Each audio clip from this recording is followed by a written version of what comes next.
പുതിയ ആൾക്കാർ ആരെങ്കിലും ഉണ്ടോ ഇന്ന് നമ്മുടെ ക്ലാസ്സിൽ? പുതിയ ആൾക്കാര്. അപ്പൊ എല്ലാവർക്കും നമ്മുടെ അടുത്ത വരാൻ പോകുന്ന LPUP ബാച്ചിലേക്കുള്ള അല്ലെങ്കിൽ LPUP എക്സാമിലേക്ക് ഉള്ള ബാച്ചിലേക്ക് എല്ലാവർക്കും സ്വാഗതം. ആദ്യമായിട്ട് നമസ്കാരം. ഓക്കെ, പുതിയ ആൾക്കാർ ആരെങ്കിലും ഉണ്ടോ നമ്മുടെ ക്ലാസ്സിൽ? നിന്ന് പുതുതായിട്ട് ജോയിൻ ചെയ്ത ആരെങ്കിലും ഉണ്ടോ? ഫസ്റ്റ് ക്ലാസ്സിൽ, നമ്മുടെ LPUP ബാച്ചിന്റെ ഫസ്റ്റ് ക്ലാസ്സിൽ ജോയിൻ ചെയ്യുന്ന ആരെങ്കിലും ഉണ്ടോ?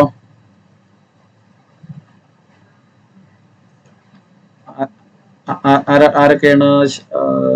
ശരണ്യ മഹേഷ് അല്ലെ? ശരണ്യ മഹേഷ്, പിന്നെ സരീന, ശ്രദ്ധ, പിന്നെ മൂന്നുപേരേ ഉള്ളു.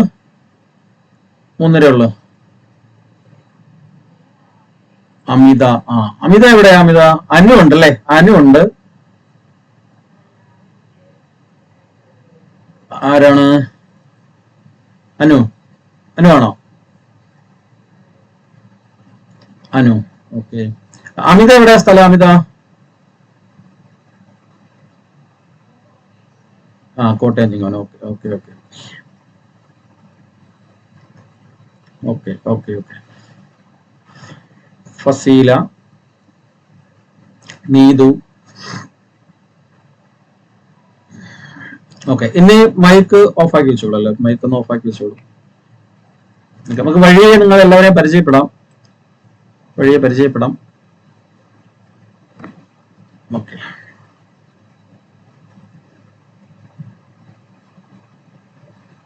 ഇന്നിപ്പോ എല്ലാവരും ജോയിൻ ചെയ്തിട്ടില്ല. 42 പേരെ ഉള്ള തോന്നുന്നു അല്ലെ? പകുതി ആൾക്കാരെ ഉള്ളൂ ക്ലാസ്സിൽ. ബോർഡ് അവൈലബിൾ ആണ്. ഓക്കെ.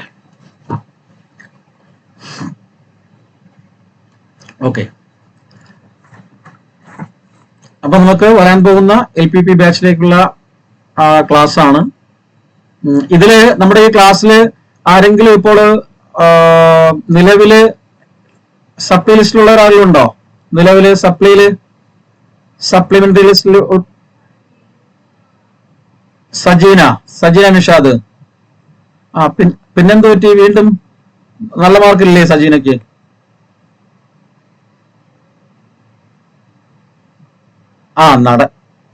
നടക്കുന്ന ലിസ്റ്റിലുള്ളത് ഏത് ജില്ല?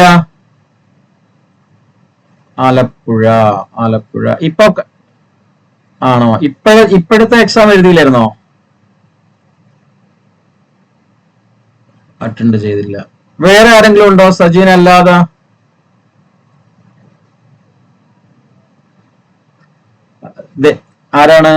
ആരാണ് ഡ്യൂ ഡ്രോപ്സ്? അതാരായിരുന്നു? സഫ. സപ്ലിയില്. ഓക്കെ. മലപ്പുറം ഒന്നും പേടിക്കേണ്ട കാര്യമില്ല. സപ്ലി ഒരു ഇതൊക്കെ രക്ഷപ്പെട്ടു പോകുന്നതാണ് മലപ്പുറം ഒക്കെ. ഓക്കെ, വേറെ ആരെങ്കിലും ഉണ്ടോ? വേറെ ആരുമില്ല.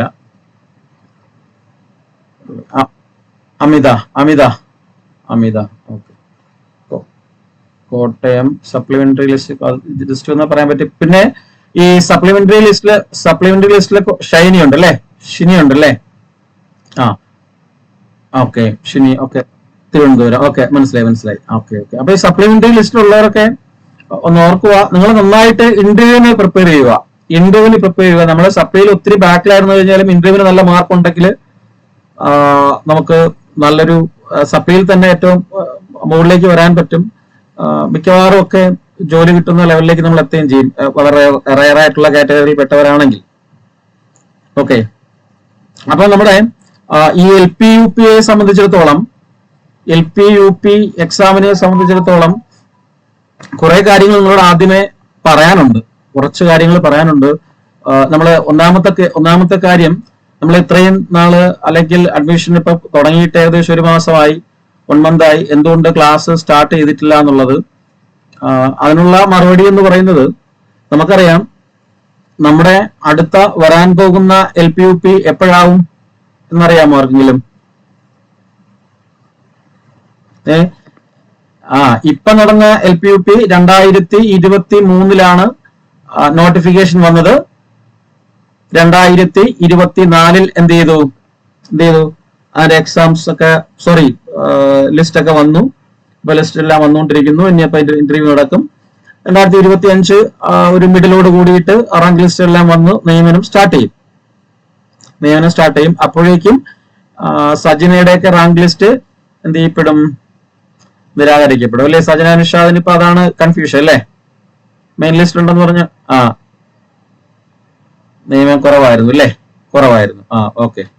ഓക്കെ അവിടെ കയറേണ്ടതായിരുന്നു. ഓക്കെ, 1-2 ജില്ലകളിൽ അങ്ങനെ ഒരു ഇഷ്യൂസ് ഉണ്ട്. പക്ഷെ ഭൂരിഭാഗം ജില്ലകളിൽ നല്ല നിയമനം നടന്നിട്ടുണ്ട് അല്ലെ? മിക്ക ജില്ലകളിലൊക്കെ ലിസ്റ്റ് ഒക്കെ തീരാറായി. അപ്പൊ അങ്ങനെ ഒരു കാര്യമുണ്ട്. ഓക്കെ, അപ്പം നമുക്ക് ഏകദേശം അടുത്ത ഒരു എക്സാം എന്ന് പറയുന്നത് 2027 കൂടി നടന്ന് ഇപ്പൊ എന്ത് സിറ്റുവേഷനിലാണോ നിൽക്കുന്നത് ആ സിറ്റുവേഷനിലേക്ക് 2027 നമ്മൾ എത്തിച്ചേരും. 2027 വലിയ ദൂരമൊന്നുമില്ല. 2027 എന്ന് പറയുന്നത് 2025 ആയി, 2025, 26 അല്ലെ? 2026 എക്സാംസ് ഒക്കെ നോട്ടിഫിക്കേഷൻ ഒക്കെ വന്ന് എക്സാംസ് ഒക്കെ നടന്ന് അതിന്റെ ഷോർട്ട് ലിസ്റ്റ് എല്ലാം വരും 2027 കൂടി. ആ കാര്യങ്ങളെല്ലാം നടക്കും. പിന്നെ അപ്പം ആ ഒരു ഡെപ്ത് ഉണ്ട്, ആ ഒരു ലോങ് ഡ്യൂറേഷൻ ഉണ്ട്. ഡ്യൂറേഷൻ എന്ന് പറയുന്ന കാര്യമുണ്ട്. പിന്നെ കുറച്ച് അഡ്മിഷൻസ് ഒക്കെ നടന്നുകൊണ്ടിരുന്നു. നമ്മുടെ പൊതുവായിട്ടുള്ള ഒരു ക്ലാസ് LP ഒരു ബാച്ചും സ്റ്റാർട്ട് ആയിട്ടില്ല. നിങ്ങൾക്കാണ് ഫസ്റ്റ് ബാച്ച് ആയിട്ട് ഇന്നിപ്പോ സ്റ്റാർട്ട് ആവുന്നത്. അപ്പം താമസിച്ചു പോയി, എന്തുകൊണ്ട് താമസിക്കുന്നു എന്നുള്ളതിനൊന്നും ഒരു പ്രസക്തി ഇല്ല. നിങ്ങൾ അതിനെ കുറിച്ച് പരിതപിക്കുകയും വേണ്ട. ഓക്കെ, ഇനി രണ്ടാമതായിട്ടുള്ള കാര്യം, നിങ്ങളിൽ പലർക്കും ഡിഗ്രി ഇല്ലാത്തവരായിരിക്കും അല്ലേ? അല്ലേ, നിങ്ങളിൽ പലർക്കും ഡിഗ്രി ഇല്ലാത്തവരായിരിക്കും അല്ലെ? ഭൂരിഭാഗം പേർക്കും ഡിഗ്രി ചിലപ്പോൾ കാണും, ചിലപ്പോൾ കണ്ടില്ല എന്ന് വരും. ഒരു 2000 അതായത് ഇനി വരാൻ പോകുന്ന എക്സാം, ഇപ്പൊ നമ്മൾ പഠിക്കാൻ പോകുന്ന 2027 എല്ലാം നടക്കുമെന്ന് പറയുന്ന ഉറപ്പായിട്ട് നിൽക്കാം. നമ്മൾ HSCയുടെ കാര്യം പറഞ്ഞ അതേപോലെ സംഭവിക്കുകയാണ്. അടുത്ത LPPയുടെ കാര്യം അതേപോലെ സംഭവിക്കുക, ഒരു സംശയമില്ല. ഓക്കെ, അപ്പം ആ ഒരു എക്സാം ഈ ഒരു ടൈമില് നടക്കുമ്പോഴത്തേക്ക് ഡിഗ്രിയുടെ ഒരു ഇഷ്യൂസ് വരത്തില്ല. നിങ്ങൾക്ക് എല്ലാവർക്കും അറിയാം, ഖാദർ കമ്മിറ്റി എന്ന് പറയുന്ന ഒരു കമ്മിറ്റിയാണ്, ഒരു കമ്മീഷൻ ഒന്നുമല്ല. ആ ഖാദർ കമ്മിറ്റിയുടെ റിപ്പോർട്ട് ചില ഭാഗങ്ങളെല്ലാം നടപ്പിൽ വരുത്തിയിട്ടുണ്ട്. അതിന്റെ ഭാഗമായിട്ട് ഒരു ശുപാർശ വെച്ചിട്ടുണ്ട്. അതെന്ന് പറഞ്ഞു കഴിഞ്ഞാല് LPUPയുടെ ബേസിക് ക്വാളിഫിക്കേഷൻ എന്താക്കണമെന്ന് degree plus TTC or DLED plus കേട്ടിട്ട് അല്ലെ? ഇങ്ങനെ ഒരു ക്വാളിഫിക്കേഷൻ വേണമെന്നുള്ള ഒരു ശുപാർശ വെച്ചിട്ടുണ്ട്. പക്ഷെ ഇനി വരാൻ പോകുന്ന എക്സാമിന് ഡിഗ്രി എന്ന് പറയുന്ന ഒരു പ്രശ്നമാകത്തില്ല. പക്ഷെ അതിനുശേഷം 2030 വരുന്ന അടുത്ത എക്സാമുകൾക്ക് എന്തായാലും ഡിഗ്രി എന്ന് പറയുന്ന ഒരു ക്വാളിഫിക്കേഷനിലേക്ക് വരും. ഡിഗ്രി എന്ന് പറയുന്ന ബേസിക് ക്വാളിഫിക്കേഷനിലേക്ക് LPUPക്കാർ വരും. ഓക്കെ, പിന്നെ രണ്ടാമതായിട്ടുള്ള കാര്യം എന്ന് പറയുന്നത്, നിങ്ങൾ ഇപ്പോഴേ പഠിച്ചു തുടങ്ങണം എന്നുള്ളത്. ഇപ്പോഴേ പഠിച്ചു തുടങ്ങിയെങ്കിൽ മാത്രമേ നമുക്ക് ആ ഒരു സമയത്ത് ഈ എക്സാം, ഇനി വരാൻ പോകുന്ന എക്സാം നടക്കുന്ന സമയത്ത് നമുക്കൊരു ലെവലിൽ എത്തിച്ചേരാൻ പറ്റും. എന്ന് പറഞ്ഞു കഴിഞ്ഞാല് നമ്മൾ കഴിഞ്ഞ എക്സാമിനെ കുറിച്ച്, കഴിഞ്ഞ എക്സാമിനെ കുറിച്ചൊക്കെ നന്നായിട്ട് ഒന്ന് നമ്മൾ ഡിസ്കസ് ചെയ്യണം, അല്ലെങ്കിൽ വിചിന്തനം നടത്തണം. കാരണം ഇപ്പോൾ വന്ന എല്ലാ ജില്ലകളുടെയും LPയുടെയും UPയുടെയും കട്ട് ഓഫ് ഒക്കെ നിങ്ങൾ പരിശോധിച്ചു കഴിഞ്ഞാൽ നിങ്ങൾക്ക് മനസ്സിലാവും. അപ്പൊ ഇനി വരാൻ പോകുന്ന എക്സാമുകളുടെ കട്ട് ഓഫ് മാർക്ക് എന്ന് പറയുന്നത് നിങ്ങൾ വേറെ ഒന്നും പ്രതീക്ഷിക്കേണ്ട, എബവ് 70 എന്നുള്ളൊരു 70 മാർക്കിന് മുകളിൽ എന്നുള്ള ഒരു ലെവലിൽ മാത്രം നിങ്ങൾ പഠിച്ചാൽ മതി. അല്ലാതെ വേറെ ഒന്നിനെ പറ്റി നിങ്ങൾ ചിന്തിക്കേണ്ട. 70 മാർക്കിന് മുകളിൽ, 100 മാർക്കിന് എക്സാം നടത്തുമ്പോൾ 70 മാർക്കിന് മുകളിൽ എന്തായാലും വാങ്ങിയിരിക്കണം. അതിന് മുകളിൽ വാങ്ങിയാൽ മാത്രമേ അടുത്ത ഘട്ടത്തിൽ, അടുത്ത വരാൻ പോകുന്ന റാങ്ക് ലിസ്റ്റിൽ ഉറപ്പായിട്ട് ഒരു പൊസിഷൻ, ജോലി കിട്ടും. 100% അല്ലെങ്കിൽ 101% നമുക്കൊരു ജോലി കിട്ടും എന്നുള്ള ഒരു ഉറപ്പ് നേടണമെങ്കിൽ ഈ 70 മുകളിൽ എന്ന് പറയുന്ന കട്ട് ഓഫ് വാങ്ങിയിരിക്കണം. നിങ്ങൾ ഒരിക്കലും നിങ്ങൾ ഒരിക്കലും പഠിക്കുന്നത് പഴയ സ്റ്റുഡൻസ് ഇപ്പൊ ക്ലാസ്സിൽ ഇരിക്കുന്ന നമ്മുടെ ക്ലാസ്സിൽ ഇരിക്കുന്ന കുറച്ച് 10 പേര് മാത്രമേ 10ഓളം പേര് മാത്രമേ പുതിയ ആൾക്കാരുള്ളൂ. പഴയ ആൾക്കാരൊക്കെ നമ്മുടെ പഴയ ബാച്ചിൽ ഇരുന്നവരാണ്. അപ്പൊ പഴയ ബാച്ചില് ക്ലാസ്സുകൾ എങ്ങനെ ഉണ്ടായിരുന്നു എന്നുള്ള കാര്യമൊക്കെ നിങ്ങൾക്ക് അറിയാം അല്ലെ? അത് അറിഞ്ഞുകൂടാത്തവര് നമ്മുടെ ഗ്രൂപ്പില് ഞാൻ അവരോട് ക്ഷമിച്ചിരിക്കുന്നില്ല, അവർ അറിഞ്ഞുകൂടാത്തതുകൊണ്ടായിരിക്കാം, പുതിയ ആൾക്കാരായതുകൊണ്ടായിരിക്കും അങ്ങനെയൊക്കെ മെസ്സേജസ് ഇട്ടത്. പക്ഷെ അതിനെയൊക്കെ പിടിച്ചുകൊണ്ട് നല്ല മെസ്സേജ് ഇട്ടവരൊക്കെ ഞാൻ അഭിനന്ദിക്കുന്നു. കാരണം അവർക്കറിയാം എങ്ങനെയാണ് ക്ലാസ് ഉണ്ടായിരുന്നത്, ഏതിനാണ് ക്ലാസ് എടുത്തിരുന്നത്. അത് പഠിച്ചിരുന്നെങ്കിൽ നമ്മൾ ശരിയായ രീതിയിൽ നമ്മൾ സാറിനോടൊപ്പം വർക്ക് ചെയ്യുന്നെങ്കിൽ നമ്മൾ ഇപ്പോഴും മറ്റ് 10, 200, 230ഓളം പേര് നമ്മുടെ റാങ്ക് ലിസ്റ്റുകളിലുണ്ട്, മെയിൻ ആൻഡ് സപ്ലി ഉൾപ്പെടെ. അപ്പൊ അവരെല്ലാം കയറിയതുപോലെ നമുക്കും റാങ്ക് ലിസ്റ്റിലേക്ക് വരാമായിരുന്നു എന്ന് നിങ്ങൾക്ക് ഇപ്പൊ തോന്നുന്നുണ്ടായിരിക്കില്ലേ? നിങ്ങൾ അതില് എന്താ പറയാ, ഒരിക്കലും വിഷമിക്കുകയൊന്നും വേണ്ട. ഓക്കെ, നമുക്ക് ചാൻസ് കിട്ടിയില്ല, പോയി, കുഴപ്പമില്ല. ഓക്കെ, അടുത്ത ചാൻസിൽ നമ്മൾ കയറും എന്നുള്ളൊരു ആത്മവിശ്വാസം മാത്രം മതി, വേറൊന്നും വേണ്ട. ഓക്കെ, റാങ്ക് ലിസ്റ്റ് വരാത്ത ഒരു മാർക്ക് നിങ്ങൾക്ക് തന്നെ മനസ്സിലായോടെ? നിങ്ങൾക്ക് തന്നെ മനസ്സിലായോ എന്തുകൊണ്ട് നിങ്ങൾ റാങ്ക് ലിസ്റ്റ് എത്തിയില്ലെന്നുള്ള കാര്യം? മനസ്സിലായോ? സുസ്മിതയ്ക്ക് മനസ്സിലായോ? സുസ്മിതയ്ക്ക് ഒരുവിധം പഠിച്ചിരുന്നതാണ് അല്ലേ? സുസ്മിത മനസ്സിലായി എവിടെയാണ് തെറ്റുകുറ്റം. അപ്പൊ നമുക്ക് ഇപ്പൊ ഈ എക്സാമിന് വന്ന തെറ്റുകുറ്റങ്ങള് കംപ്ലീറ്റ് നമ്മൾ പരിഹരിക്കാനുള്ള ശ്രമമാണ് ആദ്യം നമ്മൾ നോക്കേണ്ടത്. അതായത് നിങ്ങൾ ഒരിക്കലും ഞാൻ ലിസ്റ്റിൽ വരും, ലിസ്റ്റിൽ ഉണ്ടാകും എന്നുള്ള ഒരു തീരുമാനത്തോടു കൂടി പഠിക്കുവാൻ തുടങ്ങരുത്. ഒരിക്കലും അങ്ങനെയുള്ളൊരു ചിന്തയോടുകൂടി നിങ്ങൾ പഠനത്തിലേക്ക് അല്ലെങ്കിൽ പഠനം സ്റ്റാർട്ട് ചെയ്യരുത്. എനിക്ക് പറയാനുള്ളത്, ഞാനൊരു നല്ലൊരു ടീച്ചറായിട്ട് മാറും, അതാണ് എന്റെ ലക്ഷ്യം, അതാണ് എന്റെ പാഷൻ, ടീച്ചിങ് ആണ് എന്റെ പാഷൻ, അതിൽ ഞാൻ എത്തിച്ചേരും, അടുത്ത വർഷം അല്ലെങ്കിൽ അടുത്ത റാങ്ക് ലിസ്റ്റിൽ ഞാനൊരു ടീച്ചറായിട്ട് മാറും എന്നുള്ള പൂർണ്ണമായിട്ടുള്ള ഒരു വിശ്വാസം, പൂർണ്ണമായിട്ടുള്ളൊരു പോസിറ്റീവ് തോട്ട്സ്, ഒരു പോസിറ്റീവ് ആയിട്ടുള്ള ചിന്ത നിങ്ങളുടെ മനസ്സിൽ നിങ്ങളെ ആരും മോട്ടിവേഷൻ ചെയ്യേണ്ട, ആരും മോട്ടിവേറ്റ് ചെയ്യേണ്ട, നിങ്ങൾ തന്നെ നല്ലൊരു മോട്ടിവേറ്ററാണ്. അപ്പൊ അതുകൊണ്ട് അങ്ങനെ ഒരു പോസിറ്റീവ് ആയിട്ടുള്ള ചിന്തയോടുകൂടി റാങ്ക് ലിസ്റ്റിൽ വരുമെന്നല്ല, ഞാൻ നല്ലൊരു റാങ്കിലേക്ക് വന്ന് അടുത്ത റാങ്കിൽ നിന്നും ജോലി നേടിയെടുക്കും എന്നുള്ള ഉത്തമ വിശ്വാസത്തോടു കൂടി ഫസ്റ്റിലെ സ്റ്റാർട്ട് ചെയ്യുക. എല്ലാവർക്കും ഉണ്ട് ഈ ആദ്യം തുടക്കം ഭയങ്കരമായിട്ട് അങ്ങ് തുടങ്ങും, പിന്നെ അങ്ങോട്ട് തണുത്ത് അവസാനമാകുമ്പോൾ ഒന്നുമില്ലാത്ത ഒരവസ്ഥയിലേക്ക് മാറും. അപ്പൊ ആ ഒരു അവസ്ഥ നിങ്ങൾ ഒരിക്കലും ഉണ്ടാകരുത്. തുടക്കത്തിൽ ഇപ്പൊ എങ്ങനെ സ്റ്റാർട്ട് ചെയ്യുന്നു, ഇപ്പൊ 0 ലെവലിൽ നിങ്ങൾ എങ്ങനെയാണോ നിൽക്കുന്നത് അത് തന്നെ നിങ്ങൾ ഈ 100% ലെവലിലേക്ക് എത്തുമ്പോഴും ഇവിടെ നിന്നുണ്ടായ ഈ 0 ലെവലിൽ നിന്നുണ്ടായ ആത്മവിശ്വാസം നിങ്ങൾക്ക് ഇവിടെ ഉണ്ടായിരിക്കണം.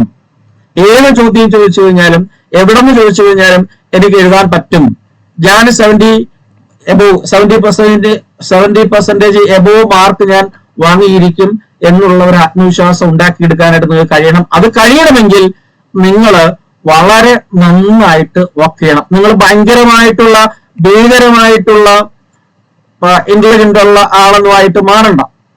LP UP പഠിക്കുന്നവർ, HSA പഠിക്കുന്നവരൊക്കെ എല്ലാവരും ആവറേജുകാരാണ്. മറ്റുള്ള കോഴ്സുകൾ അല്ലെങ്കിൽ മറ്റുള്ള കാര്യങ്ങളൊന്നും തിരഞ്ഞെടുക്കാൻ പറ്റാത്തതുകൊണ്ട് പഠിച്ചു, കേട്ടിട്ടും ടെറ്റും അല്ലെങ്കിൽ BED ഒക്കെ എഴുതിയെടുത്തു പാസ്സായിരിക്കുന്നവരാണ്.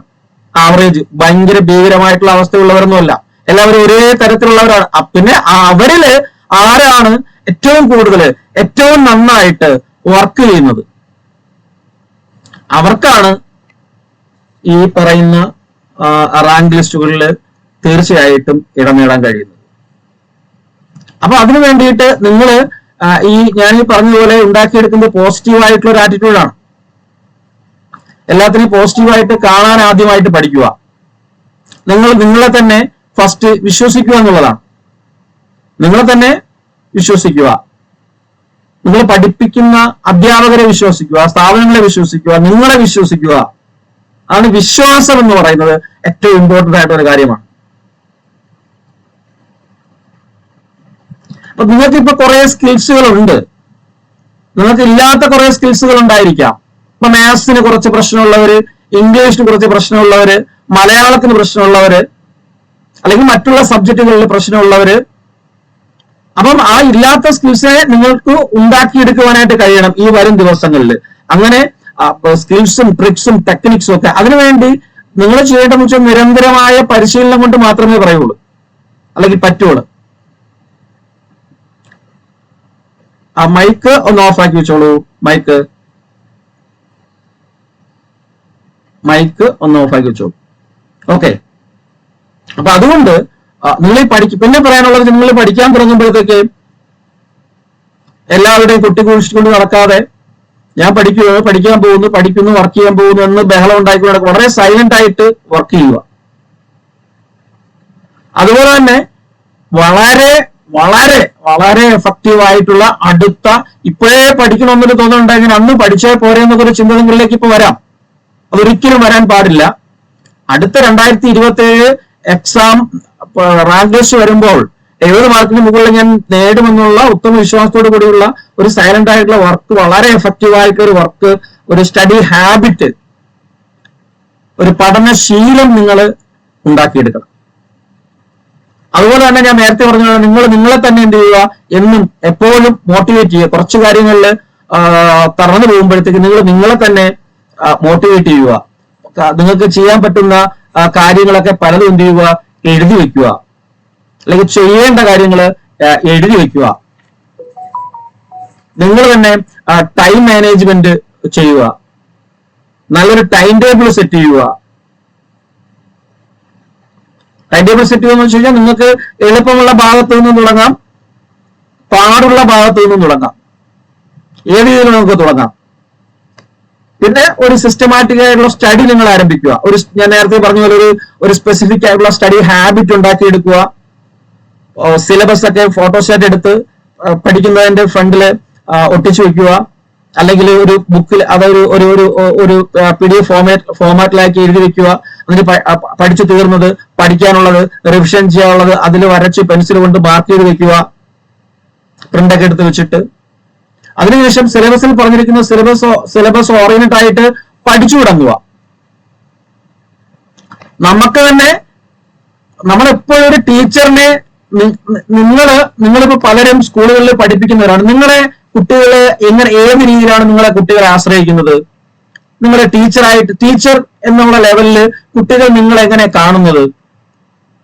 ആരെങ്കിലും വർക്ക് ചെയ്യുന്നവരുണ്ടോ? ഇപ്പൊ ക്ലാസ്സിൽ നല്ല വർക്ക് ചെയ്യുന്നവരുണ്ടോ? അവിടെ വർക്ക് ചെയ്യുന്നവരുണ്ടോ? ടീച്ചറിന്റെ ഡെഫിനിഷൻസ് പറയുമ്പോൾ ഒരുപാടുണ്ട്. എന്നാലും ടീച്ചർ എന്നുള്ളത്, എഡ്യൂക്കേറ്റർ എന്നുള്ള ലെവലിൽ എങ്ങനെയാ കുട്ടികൾ കാണേണ്ടത്? ടീച്ചർ മാത്രം ശ്രമിച്ചാൽ മതിയോടെ? മതിയോ? ശ്രദ്ധാശ്രീ മതിയോ? ടീച്ചർ ജസ്റ്റ് ഒരു ഹെൽപ്പറോ മീഡിയേറ്ററോ ഒക്കെയാണ് അല്ലേ? എന്താണ്? ഒരു സ്കഫോൾഡർ ആണ്. ഓക്കെ. ഒരു MKO ആയിരിക്കാം, മോർ നോളജബിൾ അതർ ആയിരിക്കാം ടീച്ചർ എന്ന് പറയുന്നത്. ഒരു MKO ആയിരിക്കാം, അങ്ങനെയുള്ള ആളായിരിക്കാം, അല്ലെങ്കിൽ ഒരു സ്കഫോൾഡർ ആയിരിക്കാം. എല്ലാം ടീച്ചറിൽ നിന്ന് അങ്ങനെ ഊറ്റിയെടുത്ത് അങ്ങനെ ചെയ്ത് നമുക്ക് ലെവലെത്താൻ നമുക്ക് ഒരിക്കലും പറ്റത്തില്ല. ടീച്ചറിന്റെ ഭാഗത്ത് നിന്ന് ചിലപ്പോൾ ഒരു 30% ലഭിക്കത്തുള്ളൂ. ബാക്കി 70% നിങ്ങളാണ് ഉണ്ടാക്കിയെടുക്കേണ്ടത്. 30% ടീച്ചറിൽ നിന്ന് കിട്ടുന്ന സാധനങ്ങൾ വെച്ചുകൊണ്ട് നിങ്ങൾ അതിനെ പരിപോഷിച്ച് അതൊരു 100%ആക്കി മാറ്റണം. 70% നേടിയെടുത്തുകൊണ്ട്. അപ്പോഴാണ് നിങ്ങൾ നല്ലൊരു സ്റ്റുഡന്റ്, നല്ലൊരു ഉദ്യോഗാർത്ഥി, നല്ലൊരു കോമ്പറ്റീറ്റർ ആയി മാറുന്നത്.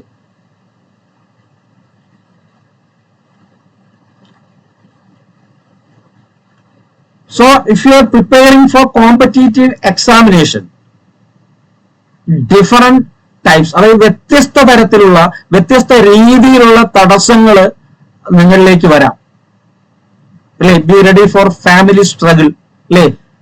വീട്ടുകാരിൽ നിന്നുണ്ടാകുന്ന സ്ട്രഗിൾസ് ധാരാളമായിട്ട് വരും. കല്യാണം കഴിഞ്ഞവരൊക്കെ ആണെങ്കിൽ, കല്യാണം കഴിയാത്തവരായിരുന്നാലും പല രീതിയിലുള്ള സ്ട്രഗിൾസ് ഉണ്ടാവാം. അപ്പൊ വീട്ടുകാരുടെ സപ്പോർട്ട് ഏറ്റവും അത്യാവശ്യമാണ്. അത് നേടിയെടുക്കാനായിട്ട് പരമാവധി ശ്രമിക്കുക. ഇതിപ്പോഴേ പറയത്തുള്ളൂ, ഇനി ഒരിക്കലും നിങ്ങൾ ഇനി പറഞ്ഞുകൊണ്ടിരിക്കത്തില്ല. നല്ലൊരു സ്റ്റഡി എൻവയോൺമെന്റ് നിങ്ങൾ തന്നെ ഉണ്ടാക്കിയെടുക്കണം. ഹാർഡ് വർക്ക് ചെയ്യണം, അതിനോടൊപ്പം സ്മാർട്ട് വർക്ക് ചെയ്യണം. Be ready for day and night preparation. നിങ്ങളെ കൊണ്ട് പറ്റുന്ന രീതിയിൽ നേരത്തെ പറഞ്ഞ ടൈം മാനേജ്മെന്റ്, പിന്നെ അത് സ്ലീപ്ലെസ് ആയിട്ടുള്ള നൈറ്റ്സ്. നമ്മൾ ഇന്നത് പഠിച്ച് തീർക്കണം, തീർത്തിട്ടേ കിടക്കുമെന്ന് വെച്ചാൽ തീർത്തിട്ടേ കിടക്കാവൂ. ഇങ്ങനെയൊക്കെയുള്ള കുറെ കാര്യങ്ങൾ. പിന്നെ നിങ്ങളുടെ ഇന്നത്തെയുള്ള ഇലക്ട്രോണിക് മാധ്യമങ്ങളുടെ അതിപ്രസരം അത് കുറെയൊക്കെ ഒഴിവാക്കണം. നിങ്ങളുടെ റീൽസുകളും ഫേസ്ബുക്കുകളും അതും ഇതും ഒന്നും ഒക്കെ പരമാവധി ഒഴിവാക്കണം. ഒഴിവാക്കി വെച്ചുകൊണ്ട് ആ ഒരു ലെവലിൽ നിങ്ങൾ പ്രിപ്പറേഷൻ തുടങ്ങുകയാണെങ്കിൽ this will ultimately leads to a success, very good success.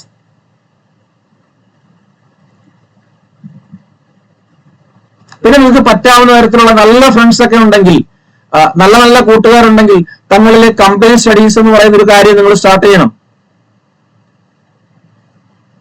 അല്ലാതെ എന്റെ ഉള്ള ട്രിക്കുകളും കാര്യങ്ങളും നിനക്ക് പറഞ്ഞു തരത്തില്ല, നിന്റെ ഉള്ളത് എനിക്കും പറഞ്ഞു തരത്തില്ല എന്നുള്ള ആറ്റിറ്റ്യൂഡ് ഇരിക്കുന്നവരല്ല. എല്ലാം അങ്ങോട്ടും ഇങ്ങോട്ടും പൂർണ്ണമായിട്ടും പരസ്പരം ഷെയർ ചെയ്യുന്ന നല്ലൊരു കമ്പൈൻഡ് ആയിട്ടുള്ള സ്റ്റഡി ഫ്രണ്ട്സിനെ നിങ്ങൾ ഉണ്ടാക്കിയെടുക്കണം. അതിലൂടെ നിങ്ങൾക്ക് ഒരു ഹെൽത്തി കോമ്പറ്റീഷൻസ് ഉണ്ടാക്കാൻ പറ്റും. എനിക്കറിവിടാത്ത നിനക്ക് കിട്ടും, നിനക്കറിവിടാത്ത എനിക്ക് കിട്ടും. പിന്നെ കമ്പൈൻ സ്റ്റഡി ചെയ്യുമ്പോഴത്തേക്ക് ഇപ്പൊ ഒരുപാട് നാളായിട്ട് പഠിക്കുന്ന ഒരാളുടെ കൂടെ ഒന്നും പഠിക്കാതെ ഒരാള് ചെറുത് പഠിക്കരുത്. അത് അവർക്ക് ഭയങ്കരമായിട്ടുള്ള ഡെലിബറേറ്റിംഗ് ആയിട്ടുള്ള ബുദ്ധിമുട്ടുകളും കാര്യങ്ങളും ഉണ്ടാക്കും. നിങ്ങൾക്ക് ഒരു ബുദ്ധിമുട്ടാണ്. അവരെ ഒരുപാട് പെട്ടെന്ന് ചില കാര്യങ്ങൾ പഠിച്ചു നിങ്ങൾക്കൊന്നും കിട്ടത്തില്ല, അങ്ങോട്ടും ഇങ്ങോട്ട് കുശുമ്പും ആ കാര്യങ്ങളൊക്കെ ആവും, പ്രശ്നമാവും. അപ്പൊ അതിലേക്ക് പോകാതെ ഏകദേശമൊക്കെ ഒരു ലെവലിലുള്ളവർ തമ്മിൽ തെരഞ്ഞെടുത്തിട്ട് കമ്പൈൻ സ്റ്റഡീസ് തുടങ്ങണം. ക്ലാസ് ടൈം അല്ലെങ്കിൽ ക്ലാസ്സിലുള്ള കാര്യങ്ങൾ ക്ലാസ് കറക്റ്റ് ആയിട്ട് മെയിൻറ്റെയിൻ ചെയ്യണം. ക്ലാസ് എടുക്കുമ്പോഴത്തേക്ക് നിങ്ങളുടേതായിട്ടുള്ള ഒരു നോട്ട്സ് എപ്പോഴും, ഞാൻ എല്ലാ ക്ലാസ്സിലും ഇപ്പൊ LPUP ആയാലും HS ആയാലും HSST ആയാലും ഏതായാലും കേട്ടിട്ടായാലും നിങ്ങളെപ്പോഴും നോട്ട്സ് തയ്യാറാക്കേണ്ടത്, നോട്ട്സ് ഉണ്ടാക്കേണ്ടത് പ്രധാനമായിട്ടും നിങ്ങളാണ്. അതിന്റെ കണ്ടന്റുകൾ ഇഷ്ടം പോലെ പല സ്ഥലത്തു നിന്നും പല ബുക്കുകളിൽ നിന്നും പലയിടത്തു നിങ്ങൾക്ക് ലഭിക്കും. കോണ്ടന്റ്സ് നിങ്ങൾ വായിച്ച് മനസ്സിലാക്കിയിട്ട് അതിൽ നിന്ന് നോട്ട്സുകള്, സ്റ്റഡി നോട്ട്സുകള്, അത് നമ്മൾ പറയുന്ന റിവിഷൻ നോട്ട്സുകളാണ്. നമ്മൾ കഴിഞ്ഞ ബാച്ചിൽ നമ്മൾ റിവിഷൻ നോട്ട്സ് കൊടുത്തായിരുന്നു. വളരെ ചുരുങ്ങിയ തുകയ്ക്ക് നമ്മൾ റിവിഷൻ നോട്ട്സ് കൊടുത്തായിരുന്നു. നിങ്ങൾ തന്നെ സ്വന്തമായിട്ട് റിവിഷൻ നോട്ട്സുകൾ തയ്യാറാക്കണം. ആ റിവിഷൻ നോട്ട്സുകളായിരിക്കണം നിങ്ങളുടെ റാങ്കിലേക്ക്, അല്ലെങ്കിൽ നിങ്ങൾ ഏത് റാങ്കിലേക്ക് എത്തുന്നു എന്ന് നിശ്ചയിക്കേണ്ടത് ആ റിവിഷൻ നോട്ട്സുകളായിരിക്കണം. അല്ലാതെ പരീക്ഷ എടുക്കുന്ന സമയത്ത് പരീക്ഷയുടെ തലേ ദിവസം എല്ലാവരും അങ്ങോട്ട് വലിച്ചുവാരി ഫ്രണ്ടിട്ട് അവിടെ നോക്കി ഇവിടെ നോക്കി അവസാനം ഒന്നുമില്ലാത്തൊരവസ്ഥയിലേക്ക് നിങ്ങൾ എത്തിച്ചേരുത്. പിന്നെ പരമാവധി എക്സാമുകൾ എഴുതണം. ഓരോ ടോപ്പിക് കഴിയുമ്പോഴും ഓരോ കണ്ടന്റ് കഴിയുമ്പോഴും അത് ബേസ് ചെയ്തിട്ടുള്ള എക്സാമുകൾ എവിടെ നിന്ന് കിട്ടിക്കഴിഞ്ഞാൽ അത് എഴുതണം. പിന്നെയുള്ളതെന്ന് പറഞ്ഞാൽ SCRT, നിങ്ങളുടെ SCRT ടെക്സ്റ്റ് നന്നായിട്ട് വർക്ക്ഔട്ട് ചെയ്യണം. SCRT എന്ന് പറയുന്നത് നമ്മൾ കഴിഞ്ഞ പഴയ ബാച്ചിൽ നിന്ന് വ്യത്യസ്തമായിട്ട് ഇപ്പോൾ രണ്ട് രീതിയിലാണ് SCRTയുടെ റിവിഷൻ വരുന്നത്. ഒറ്റ സംഖ്യയും ഇരട്ട സംഖ്യയായിട്ടാണ്. ഇപ്പൊ ഏതൊക്കെയാണ് മാറിയത്? ഇരട്ടയല്ലേ, അല്ല ഒറ്റയല്ലേ അല്ലെ? 5, 7, 9 അല്ലെ? ഈ 3 സ്റ്റാൻഡേർഡുകളിലെയും ടെക്സ്റ്റുകൾക്ക് മാറ്റമുണ്ട്. അപ്പൊ NCERT നോക്കണം, SCRT നോക്കണം, ഇതൊക്കെ റിപ്പീറ്റ് ചെയ്ത് പഠിക്കണം. അങ്ങനെ വളരെ സിസ്റ്റമാറ്റിക് ആയിട്ട് അച്ചടക്കത്തോടു കൂടിയുള്ള ഒരു സ്റ്റഡി ഉണ്ടെങ്കിൽ ഈ പറഞ്ഞ റാങ്കുകളൊന്നും നേടുന്നതിന് യാതൊരു വിധമായിട്ടുള്ള ബുദ്ധിമുട്ടും ഉണ്ടാകത്തില്ല. ഇപ്പോഴേ അത് സ്റ്റാർട്ട് ചെയ്ത്, ഞാൻ നേരത്തെ പറഞ്ഞില്ല, മനസ്സിൽ ഒരേ ഒരു ലക്ഷ്യം, ഒരേ ഒരു എയിം, എന്റെ ഗോള്, എന്റെ പാഷൻ അതായിരിക്കണം ടീച്ചർ, ഒരു ഗവൺമെന്റ് ടീച്ചർ ആവുക എന്നുള്ളതാണ് എന്റെ ലക്ഷ്യം എന്ന് പറയുന്നത്. അപ്പൊ അത് ഇപ്പോഴേ തുടക്കത്തില് നിങ്ങൾ റെഡിയായി തുടങ്ങിക്കഴിഞ്ഞാൽ, ശരിയായ രീതിയിൽ നിങ്ങൾ അത് അനുവർത്തിച്ചു കഴിഞ്ഞാൽ ഉറപ്പായിട്ടും നിങ്ങൾക്ക് അടുത്ത വരാൻ പോകുന്ന 2027 LPUP എക്സാമിന് നല്ലൊരു റാങ്ക്, ഇപ്പൊ നമ്മുടെ ബാച്ചിലുണ്ടായിരുന്ന ആൾക്കാരൊക്കെ വാങ്ങിച്ച നല്ല 70, 76, 77 മാർക്ക് വാങ്ങിച്ച് 80 മാർക്ക് വാങ്ങിച്ചവരും ഉണ്ട് നമ്മുടെ ബാച്ചിൽ. അപ്പം ആ ഒരു ലെവലിലേക്ക് നിങ്ങൾക്ക് എത്താൻ കഴിയണം. അടുത്ത റാങ്ക് ലിസ്റ്റ് ഇടുമ്പോഴത്തേക്ക് ഞാൻ നിങ്ങൾക്ക് കൂടി അതിന്റെ ഡാറ്റാസും കാര്യങ്ങളെല്ലാം അയച്ചു തരാം. ഓക്കെ, അപ്പം അതിന് തയ്യാറായിക്കൊണ്ട് നിങ്ങൾ പഠിക്കുവാൻ ആരംഭിക്കുക. പിന്നെ 1-2 ദിവസം ക്ലാസ് ഇല്ല എന്ന് വിചാരിച്ചിട്ട് അയ്യോ ക്ലാസ് ഇല്ല ഇനി നമുക്ക് പഠിക്കുക, അതൊന്നുമല്ല. നിങ്ങളായിട്ട് തന്നെ ഇരിക്കുക. നിങ്ങളാണെല്ലാം, ടീച്ചർമാരൊന്നൊന്നുമല്ല, പഠിപ്പിക്കുന്ന ടീച്ചേഴ്സ് ഒന്നുമല്ല, നിങ്ങളാണെല്ലാം. നിങ്ങൾ വിചാരിക്കുന്നത് പോലെയാണ് പഠിപ്പിക്കുന്ന സാറന്മാരെ ചോദിച്ചാൽ നിങ്ങൾ നന്നാക്കാൻ പറ്റൂ? നിങ്ങൾ നന്നാവണമെങ്കിൽ നിങ്ങൾ നന്നായേ പറ്റും. അപ്പം ഈ ഒരു ബാച്ച് എന്ന് പറയുന്നത് അടുത്ത LPUP നോട്ടിഫിക്കേഷൻ വരെ ഉണ്ടായിരിക്കും. അതുകൊണ്ട് തന്നെ വളരെ നേരത്തെ തന്നെ നമ്മൾ പോർഷൻസ് ഒക്കെ കൈകാര്യം ചെയ്ത് തീർക്കും. വളരെ ഡീറ്റെയിലിംഗ് ആയിട്ട് വളരെ ഗ്രാസ് റൂട്ട് ലെവലിൽ നമ്മൾ പഠിച്ചു തുടങ്ങും. അപ്പൊ അത് എല്ലാ ദിവസവും ക്ലാസ്സിൽ കയറുകയാണെങ്കിൽ മാത്രമേ. പിന്നെ ഞാൻ ഒരു കാര്യം പറയാം, എല്ലാ ദിവസവും റെഗുലർ ആയിട്ട് എല്ലാ ക്ലാസ്സിലും കയറി റെക്കോർഡ് ഉണ്ടെന്ന് വിചാരിച്ച് റെക്കോർഡ് ക്ലാസ് തരുമെന്ന് വിചാരിച്ചിട്ട് അത് സമയം കൊല്ലിയാണ്. വീണ്ടും റെക്കോർഡിൽ നിന്ന് കേട്ട് എമർജൻസി ആയിട്ട് കയറാൻ പറ്റാത്ത ദിവസങ്ങളിൽ റെക്കോർഡ് കേട്ട് പഠിക്കുന്നുണ്ട് കുഴപ്പമില്ല. അല്ലാതെ എല്ലാം റെക്കോർഡും കേട്ടിരുന്നു കഴിഞ്ഞാൽ നിങ്ങൾ അതിലേക്ക് മാറി നിങ്ങളുടെ സിസ്റ്റം തന്നെ ഇല്ലാതായി പോകും. അപ്പൊ റെഗുലർ ആയിട്ടൊരു പാറ്റേൺ, എല്ലാ ദിവസവും ഞാൻ ഇന്ന ദിവസം ക്ലാസ്സിൽ കയറി ഇത്ര ദിവസം ഇത്ര നേരം ഇരിക്കും, ക്ലാസ്സിൽ ഇരിക്കും, അത് കഴിഞ്ഞിട്ട് എന്റെ മറ്റു ജോലികൾ കഴിഞ്ഞിട്ട് ഞാൻ എത്ര നേരം പഠിക്കും എന്ന് പറഞ്ഞാൽ എല്ലാ ജോലിയും കഴിഞ്ഞ ശേഷം ഞാൻ PSCക്ക് പഠിക്കുമെന്നല്ല, എല്ലാ ജോലികളോടൊപ്പം PSC പഠിക്കുക എന്നുള്ളതാണ്. അല്ലെങ്കിൽ ജോലിക്ക് വേണ്ടിയിട്ടുള്ള ഒരു കോമ്പറ്റേറ്റീവ് എക്സാമിന് പഠിക്കുക എന്നുള്ളതാണ്. അല്ലാതെ എല്ലാം എല്ലാം കഴിഞ്ഞതിന് ശേഷം ബാലൻസ് ടൈം ഉണ്ടെങ്കിൽ ഞാൻ PSCക്ക് പഠിക്കാം എന്നുള്ളൊരു ആറ്റിറ്റ്യൂഡ് നിങ്ങളിൽ ഉണ്ടാകരുത്. അപ്പം ഞാൻ ഒടുങ്ങി കൂടി പറയുന്നു, ആ ഒരു 70% മാർക്ക് സ്കോർ ചെയ്യും എന്നുള്ള അതുണ്ടെങ്കിലേ രക്ഷയുള്ളൂ. ഈ 70% മാർക്ക് നേടിയെടുക്കുമെങ്കിൽ മാത്രമേ അടുത്ത എക്സാം നിങ്ങൾക്ക് രക്ഷയുള്ളൂ, വേറൊരു രക്ഷയുമില്ല. ഇത് എല്ലാവർക്കും, ആവറേജിനും ബിലോ ആവറേജിനും എബോ ആവറേജിനും എല്ലാവർക്കും പറ്റുന്ന വളരെ സിമ്പിൾ ആയിട്ടുള്ള ഒരു സിലബസ് ആണ് LPUPയുടെ സിലബസ് എന്ന് പറയുന്നത്. ഭീകരമായിട്ടുള്ളത് ഒന്നും തന്നെ ഇല്ല. നിങ്ങൾ പഠിച്ചു വന്ന, നിങ്ങൾക്ക് പഠിക്കുവാൻ കഴിയുന്ന, നിങ്ങൾ ഇത്ര നാളും പഠിച്ച വളരെ സിമ്പിൾ ആയിട്ട് 10ാം ക്ലാസ് വരെയുള്ള കുഞ്ഞു കുട്ടികളുടെ കാര്യങ്ങളാണ്, അല്ലെങ്കിൽ അവർ പഠിക്കുന്ന ആ ബുദ്ധിയിൽ പഠിക്കുന്ന കാര്യങ്ങളാണ് നിങ്ങൾക്ക് LPUPയിൽ പഠിക്കാനുള്ളത്, വേറെ ഒന്നുമില്ല. അതുകൊണ്ട് തന്നെ എല്ലാവർക്കും ഈ പറയുന്ന രീതിയിൽ തുടങ്ങിക്കഴിഞ്ഞാൽ ഇത് അച്ചീവ് ചെയ്യാൻ പറ്റുമെന്നുള്ളതിന് യാതൊരു സംശയവുമില്ല. റെഗുലർ ആവുക, സിൻസിയർ ആവുക, നല്ലൊരു വിശ്വാസിയാവുക, നല്ലൊരു കോമ്പറ്റീറ്റർ ആവുക, നല്ലൊരു ഹാർഡ് വർക്കർ ആവുക.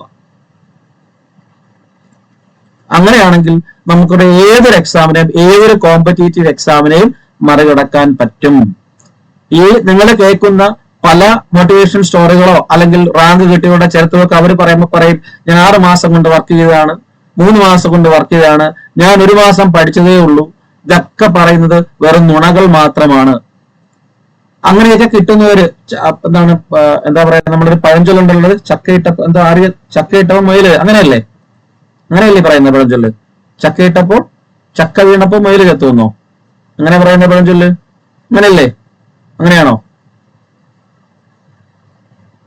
ഞാനീ പറയുന്ന എല്ലാവരും കേൾക്കുന്നുണ്ടോ? ആ, ഓക്കെ. അപ്പം ചക്ക വീണപ്പോ മുയല് ചത്തു എന്ന് പറയുന്നത് അത് വളരെ റയറായിട്ട് എപ്പോഴെങ്കിലും എവിടെയെങ്കിലും ഒക്കെ സംഭവിക്കുന്ന ഒരു കാര്യമാണ്.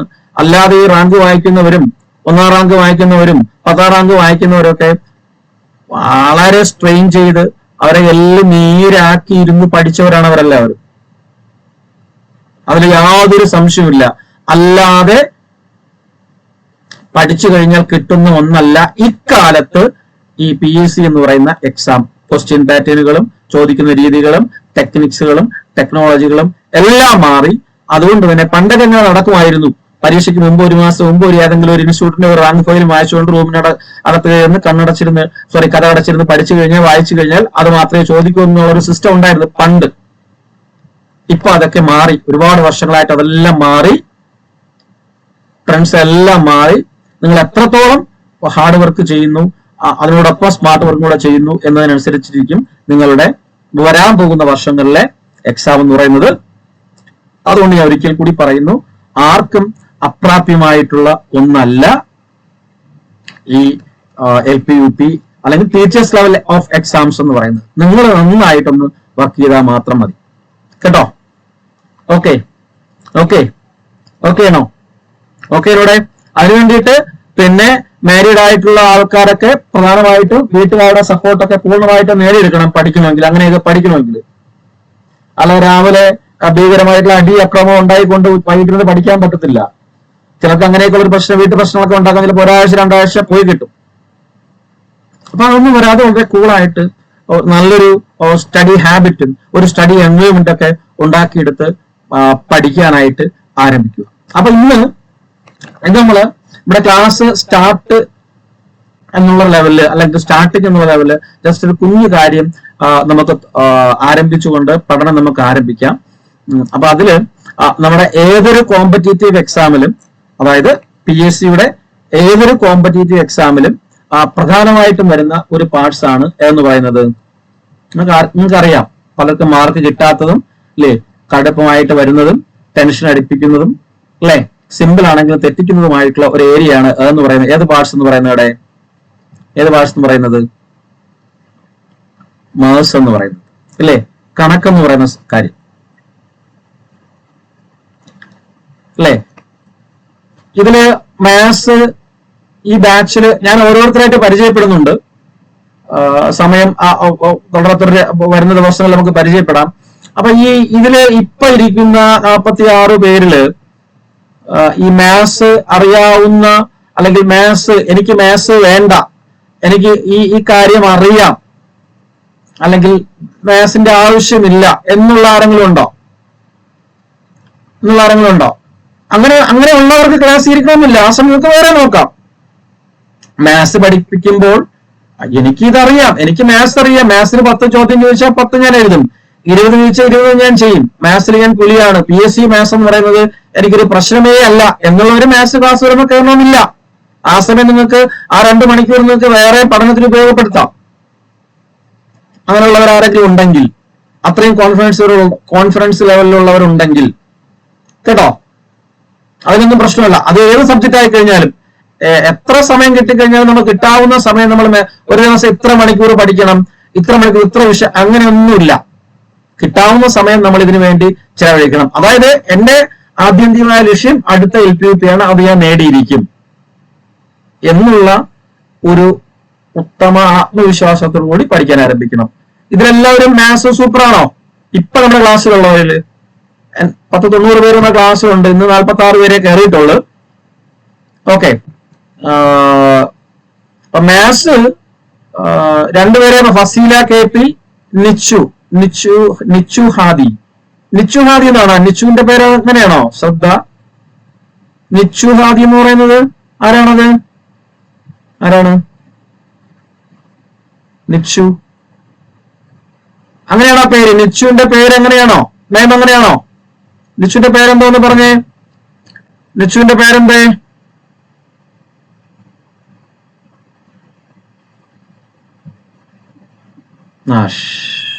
ഷഹല ഷെറിൻ. ഓക്കെ.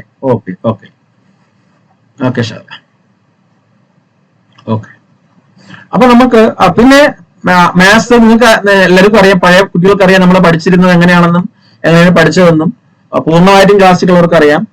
നമ്മള് ഈ തീരെ ഒഴിവാക്കാൻ പറ്റാത്ത, അതായത് ഇക്വേഷൻസ് പഠിച്ചാൽ മാത്രം ചെയ്യാൻ പറ്റുന്ന ചില ഏരിയാസ് ഉണ്ട് മാത്സിൽ. ട്രിഗണോമെട്രി, ജോമെട്രി, അല്ലെങ്കിൽ സർവ്വസമവാക്യങ്ങൾ എന്നൊക്കെ പറഞ്ഞു പോകുന്ന കുറെ കാര്യങ്ങളിൽ മാത്രമാണ് ഇക്വേഷൻ വെച്ചിട്ട് മാത്സ് പ്രോബ്ലംസ് സോൾവ് ചെയ്യാൻ പറ്റുന്നത്. ബാക്കി ഒന്നിനും ഇക്വേഷൻ ഇല്ലെന്നല്ല പറയുന്നത്. പക്ഷെ നമുക്കറിയാം മാത്സ് നല്ല ബേസ് ഉള്ളവർ കാണും, നമ്പർ ഫ്രീ ആയിട്ടുള്ള വളരെ നമ്പർ ഫ്രീ ആയിട്ടുള്ളവർ കാണും. അവർക്കൊന്നും ഇതൊന്നും വേണ്ട, സിമ്പിൾ ആണ്. അല്ലാതെ മാത്സ് എങ്ങനെയെങ്കിലും രക്ഷപ്പെടണം, അല്ലെങ്കിൽ തട്ടിയും മുട്ടിയൊക്കെ പോകും എന്നുള്ളവരും ഉണ്ടായിരിക്കും. അപ്പൊ നിങ്ങൾ ചെയ്യാനുള്ളതെന്ന് പറഞ്ഞു കഴിഞ്ഞാല്, നിങ്ങൾ എന്നും അതിൽ തന്നെ ഒരു തീരുമാനം എടുക്കണം. ഞാൻ എന്നും മാത്സും ഇംഗ്ലീഷും മലയാളവും പഠിച്ചിരിക്കും. മാത്സ്, ഇംഗ്ലീഷ്, മലയാളം എന്നും പഠിക്കണം. നിങ്ങളുടെ റാങ്കുകൾ നിശ്ചയിക്കപ്പെടുന്നത് ഇത് 3ആണ്. സൈക്കോളജി ഉണ്ട്, അതിങ്ങനെ മാറ്റി നിർത്തിയിരിക്കുകയാണ്. അല്ലാതെ ജനറൽ ആയിട്ടുള്ള ഏരിയയില് മാത്സ്, ഇംഗ്ലീഷ്, മലയാളം ഇത് 3 എന്നും പഠിക്കണം, എന്നും നോക്കണം. ഇതിന് 3 പ്രത്യേകമായിട്ടൊരു ബുക്കൊക്കെ വാങ്ങിച്ചു വെച്ചിട്ട് എല്ലാ ദിവസവും മാത്സും ഇംഗ്ലീഷും മലയാളവും പഠിക്കണം. ക്ലാസ് എല്ലാ ദിവസവും മാത്സും ഇംഗ്ലീഷും മലയാളത്തിന്റെ ക്ലാസ് കാണത്തില്ല, നിങ്ങൾ പഠിക്കണം. ഇംഗ്ലീഷൊക്കെ ആണെങ്കിൽ ഒരു ആഴ്ച മുഴുവൻ പഠിച്ചാൽ തീരാത്തതാണ് നമുക്ക് എക്സാമിന് ചോദിക്കുന്നത്. ഇപ്പൊ സിനോണിംസ് എടുത്തു കഴിഞ്ഞാല് എത്രത്തോളം ഉണ്ട്?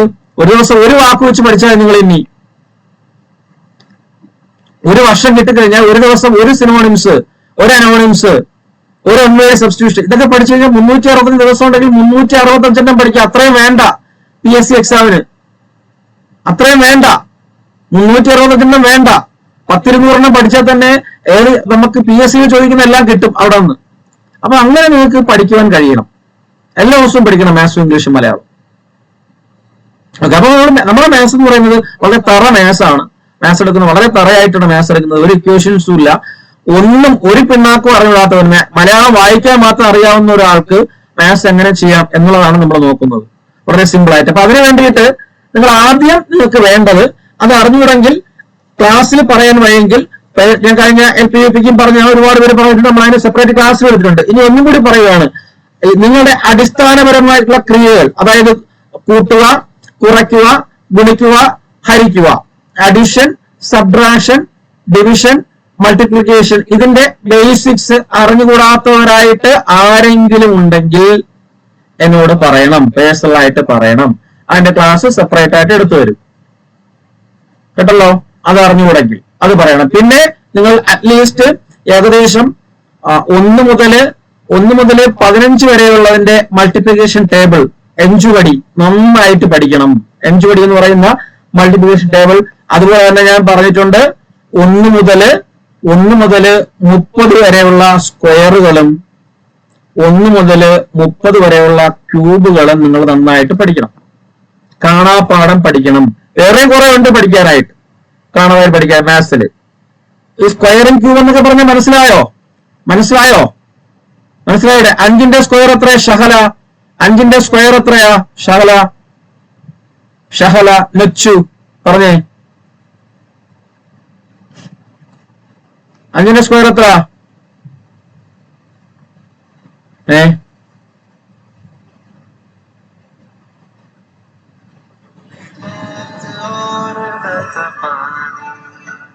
അഞ്ചിന്റെ സ്ക്വയർ എത്ര? ലച്ചു പോയാ? 25. ഓക്കെ. നിങ്ങൾ ചോദിക്കുമ്പോഴത്തേക്ക് മെസ്സേജ് അയക്കാൻ നിൽക്കേണ്ട, മൈക്ക് ഓൺ ആക്കി പറഞ്ഞോളൂ. എന്നിട്ട് മൈക്ക് ഓഫ് ആക്കിയാൽ മതി കേട്ടോ. മൈക്ക് ഓഫ് ആക്കിയാൽ മതി. മൈക്ക് ഓൺ ആക്കി തന്നെ സംസാരിച്ചോളൂ കേട്ടോ. അപ്പൊ ഞാൻ വീണ്ടും അവിടേക്ക് പോകേണ്ട കാര്യമില്ല, വീണ്ടും ഹോമിലേക്ക് പോകേണ്ട കാര്യമില്ല, അതുകൊണ്ടാണ്. ഓക്കെ, അപ്പൊ അതുപോലുള്ള സ്ക്വയർ.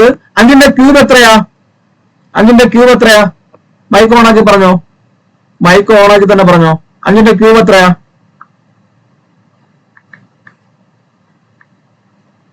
ആ 125 അല്ലേ? 125. ഓക്കെ, അപ്പം 1 മുതൽ 15 വരെയുള്ള എഞ്ചുപടി എഴുതി പഠിക്കുക. 1 മുതൽ 30 വരെയുള്ള സ്ക്വയർ എഴുതി പഠിക്കുക. 1 മുതൽ 30 വരെയുള്ള ക്യൂബ് എഴുതി പഠിക്കുക. ഇത് മസ്റ്റായിട്ട് എഴുതി പഠിക്കുക. ഞാൻ ഒരാഴ്ച സമയം തരും. ഒരാഴ്ച കഴിയുമ്പോഴത്തേക്ക് ഞാൻ റാൻഡം ആയിട്ട് ചോദിക്കുന്നത് എല്ലാവരോടും ചോദിക്കും. ഞാൻ നമ്മുടെ ഗ്രൂപ്പിൽ കുറെ നിയമാവലിയിൽ ഇട്ടിട്ടുണ്ട്. ഇമ്പോസിഷൻ ഇഷ്ടംപോലെ സമയമുള്ളത് കൊണ്ട് ഇമ്പോസിഷൻ എഴുതി ഊപ്പാട് വരും. ഇമ്പോസിഷൻ എഴുതി തരാത്തവരെയും, ക്ലാസ്സിൽ ക്ലിയർ ആയിട്ട് കയറാത്തവരെയും, ക്ലാസ് അറ്റൻഡ് ചെയ്യാത്തവരെയും, എക്സാം അറ്റൻഡ് ചെയ്യാത്തവരെയും, എക്സാം കറക്റ്റ് സമയത്ത് എഴുതി ഇടാത്തവരെയും 3 ചാൻസസ് വരും. 3 ചാൻസസ്. അത് കഴിഞ്ഞ് നമുക്ക് ധാരാളം സമയമുള്ളതുകൊണ്ട് അതെല്ലാം ചെയ്യാൻ പറ്റും. അതല്ലാത്തവരെ എല്ലാവരെയും നമ്മൾ എന്ത് ചെയ്യും? ഫിൽട്ടർ ചെയ്യും, പുറത്താക്കും, എടുത്ത് കളയും. നിങ്ങൾക്ക് ഇത് അടുത്ത ഈ ഗ്രൂപ്പിലുള്ള അല്ലെങ്കിൽ ഈ ക്ലാസ്സിലുള്ള ഈ ബാച്ചിലുള്ള എല്ലാവർക്കും അടുത്ത റാങ്ക് ലിസ്റ്റില് നിയമനം ഉണ്ടായിരിക്കണം, കിട്ടിയിരിക്കണം. അതിൽ യാതൊരു സംശയമില്ല. ബോർഡുണ്ടോ നിങ്ങൾക്ക്? ബോർഡ് പോയിട്ടുണ്ടോ?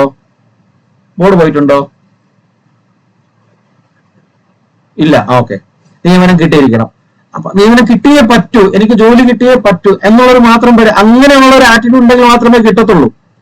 നമ്മൾ 1ാം റാങ്ക് വായിക്കണം, 1ാം റാങ്ക് കിട്ടണം, ഫസ്റ്റ് റാങ്ക് കിട്ടണം എന്നുള്ള ഉദ്ദേശത്തോട് പഠിച്ചാൽ മാത്രമേ നമ്മളൊരു 5, 10, 15 റാങ്കിന് ഉള്ളിലൊക്കെ നിൽക്കും, അല്ലെങ്കിൽ 100-നകത്തുള്ള റാങ്കിലേക്ക് വരത്തുള്ളൂ. അപ്പൊ അതിന്റെ ശ്രമിക്കും. ഇത് ഞാൻ നിങ്ങൾക്ക് ഇപ്പോഴേ ഹോംവർക്ക് ആയിട്ട് പറയുകയാണ്. 1 വീക്ക്, അതായത് നമുക്ക് ഇപ്പം ഫെബ്രുവരി വരെ 1 തൊട്ടുള്ള ദിവസങ്ങളിലാണ് ക്ലാസ് വരുന്നത്. അപ്പം 2 ആഴ്ച പിടിക്കും ആ 1 വീക്ക് എന്ന് പറയുന്ന ആ 7 ദിവസം എടുക്കാനായിട്ട്. അപ്പൊ 7 ദിവസം കഴിഞ്ഞതിന് ശേഷം ഞാനിത് റാൻഡം ആയിട്ട് എല്ലാവരോടും ചോദിക്കും, ചറപറ ചോദിക്കും, പറയണം. അല്ലെങ്കിൽ ഒരെണ്ണം ചോദിച്ചാൽ പറയില്ലെങ്കിൽ മുഴുവനും 1 തൊട്ട് 30 വരെയുള്ള ഒരു സ്കോർ ചോദിക്കുമ്പോൾ പറഞ്ഞില്ലെങ്കിൽ 1 തൊട്ട് 30 വരെ എഴുതേണ്ടി വരും പൊസിഷൻ. 1-2 തവണയൊന്നും ആയിരിക്കത്തില്ല, എഴുതി പഠിച്ചിട്ടുള്ള, വളരെ ഫ്രീ ആയിട്ട് പഠിച്ചിട്ടുള്ള. അതെന്താണ് അത് പഠിക്കുന്നതിന്റെ ഗുണം എന്നുള്ളത് നമ്മൾ അങ്ങോട്ട് വരുമ്പോഴത്തേക്ക് ഓരോ കണക്കുകൾ ചെയ്യുമ്പോൾ ഇത് മനസ്സിലാവും. ഓക്കെ, എൻജോയുടെ അറിഞ്ഞിരിക്കേണ്ട കാര്യങ്ങൾ എന്തൊക്കെയാണ്. പിന്നെ നിങ്ങൾക്ക് ഈ അടിസ്ഥാന ക്രിയകളെല്ലാം അറിയാം എന്നുള്ള ഒരു കോൺഫിഡൻസോട് കൂടിയാണ് പഠിപ്പിച്ചു തുടങ്ങുന്നത്. അത് അറിഞ്ഞുകൂടാത്ത ഒരു പേഴ്സണലായിട്ട് പറയുക, നിങ്ങൾക്ക് സെപ്പറേറ്റ് ക്ലാസ് വെച്ച് തരുന്നതായിരിക്കും. അപ്പൊ നമ്മൾ ഇന്ന് ജസ്റ്റ് ഒരു ഇൻട്രൊഡക്ടറി ക്ലാസ് എന്നുള്ള ലെവലില് ഒരു അരമണിക്കൂർ സിമ്പിൾ ആയിട്ടുള്ള 1-2 കാര്യങ്ങൾ നിങ്ങളോട് ഡിസ്കസ് ചെയ്യുകയാണ്, കേട്ടിരുന്നോളണം. നമ്മൾ ആദ്യം ജസ്റ്റ് സിമ്പിൾ ആയിട്ട് നോക്കാൻ പോകുന്നത് ശതമാനം എന്ന് പറയുന്ന ഒരു കാര്യമാണ്. അതിന്റെ ഒരു മിഡിലായിട്ട് വരുന്നൊരു പോർഷനാണ്, നമ്മുടെ മാത്സിലെ മിഡിലായിട്ട് വരുന്ന പോർഷൻ. പക്ഷേ ശതമാനത്തിന് എപ്പോഴും എവിടെ കണക്കുണ്ടെങ്കിലും ഏകദേശം എല്ലാ കണക്കിലും കയറി വരുന്ന ഒരാളാണ് ശതമാനം. അതാണ് ശതമാനം ഇമ്പോർട്ടൻസ് ആണ്. അത് പലിശ ചോദിച്ചു കഴിഞ്ഞാൽ ശതമാനം വരും, ആവറേജ് ചോദിക്കുന്ന സ്ഥലത്ത് ശതമാനം വരും, പിന്നെ വർക്ക് ആൻഡ് ടൈം, അങ്ങനെ ഒരുപാട് സ്ഥലങ്ങളിൽ ഈ ശതമാനത്തിന്റെ ഡിസ്കൗണ്ട്, അങ്ങനെ ഒരുപാട് വിറ്റ വില മറ്റേ എന്താണ് വിറ്റ വില, വാങ്ങിയ വില, അങ്ങനെയൊക്കെ പറയുന്ന ആ ഒരു ഭാഗത്ത് വരുന്ന കാര്യങ്ങളിൽ അങ്ങനെ ഒരുപാട് സ്ഥലങ്ങളിൽ കയറി വരുന്ന ഒരാളാണ് ഈ ശതമാനം എന്ന് പറയുന്നത്. അതായത് ശതമാനം സെപ്പറേറ്റ് പഠിക്കുമെങ്കിലും ഒരുപാട് ഇടങ്ങളിൽ ഈ ശതമാനം ഉണ്ട്, ഒരുപാട് ഇടങ്ങളിൽ. അപ്പം അത് വളരെ ഡീറ്റെയിൽ ആയിട്ട് പഠിക്കേണ്ട കാര്യമാണ്. ശതമാനം എന്ന് പറയുന്നത് ഏകദേശം ഒരു 15 തരത്തിൽ, ഏകദേശം ഒരു 15 തരം കണക്കുകളാണ് PSC ഇപ്പോൾ നിലവിൽ ശതമാനത്തിൽ നിന്നും ചോദിച്ചുകൊണ്ടിരിക്കുന്നത്. അതായത് സിമ്പിൾ ആയിട്ട് ശതമാനത്തിൽ നിന്ന് തന്നെ ചോദ്യങ്ങൾ ഉണ്ടാവും, മറ്റ് ചോദ്യങ്ങളുടെ കൂടെ പെർസെന്റേജ് എന്ന് പറയുന്ന ആ ഒരു കാര്യം നമ്മളോട് ചോദിക്കുകയും ചെയ്യും. അപ്പൊ നമ്മൾ സ്റ്റാർട്ട് ചെയ്യുന്നത് പെർസെന്റേജിലാണ് സ്റ്റാർട്ട് ചെയ്യുന്നത്. ഇപ്പൊ സ്റ്റാർട്ട് ചെയ്യുന്നത് മാത്സ് സ്റ്റാർട്ട് ചെയ്യുന്നത് പെർസെന്റേജിലാണ് സ്റ്റാർട്ട് ചെയ്യുന്നത്. പിന്നെ നമ്മൾ ഒന്നേ താഴേക്ക് വരെയും ചെയ്യാം, അഖണ്ഡ സംഖ്യകൾ, ബാക്കി സംഖ്യകൾ, അങ്ങനെ നമുക്ക് വരെയും ചെയ്യാം. അപ്പൊ സിമ്പിൾ ആയിട്ട് ശതമാനം എന്നുള്ള ഭാഗത്തേക്ക് നമ്മൾ കടക്കാം.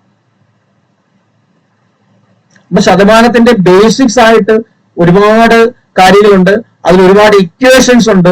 നിങ്ങൾ ഇക്വേഷൻസ് വെച്ചൊക്കെ പഠിച്ചിട്ടുള്ളത് അല്ലേ? ഇപ്പൊ ട്രെയിനിന്റെ കണക്ക് പറയുമ്പോഴത്തേക്ക് അവിടെ ഉണ്ട്. അങ്ങനെ ഒരുപാട് സ്ഥലങ്ങളിൽ ഈ ശതമാനം എന്ന് പറയുന്ന കാര്യം കയറി വന്നിട്ടുണ്ട്. ഞാൻ അതൊന്നും അല്ല നമ്മളോട് ഡിസ്കസ് ചെയ്യുന്നത്.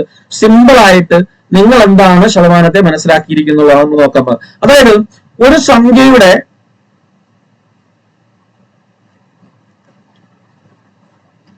ശതമാനം എന്ന് പറഞ്ഞു കഴിഞ്ഞാൽ അത് എന്തിലാണ് നമ്മൾ കാണുന്നത്? ശതമാനം എന്ന് പറയുന്നത്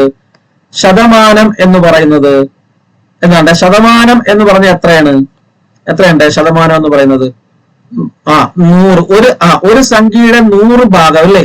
100 എന്നുള്ളതാണ് അല്ലെ ശതമാനം. ശതം എന്നുള്ളത് 100 ആണ്. ദശം എന്ന് പറഞ്ഞു കഴിഞ്ഞാൽ എത്രയാണ്? 10 ആണ്. അപ്പം ഒരു സംഖ്യയുടെ 100% എത്ര?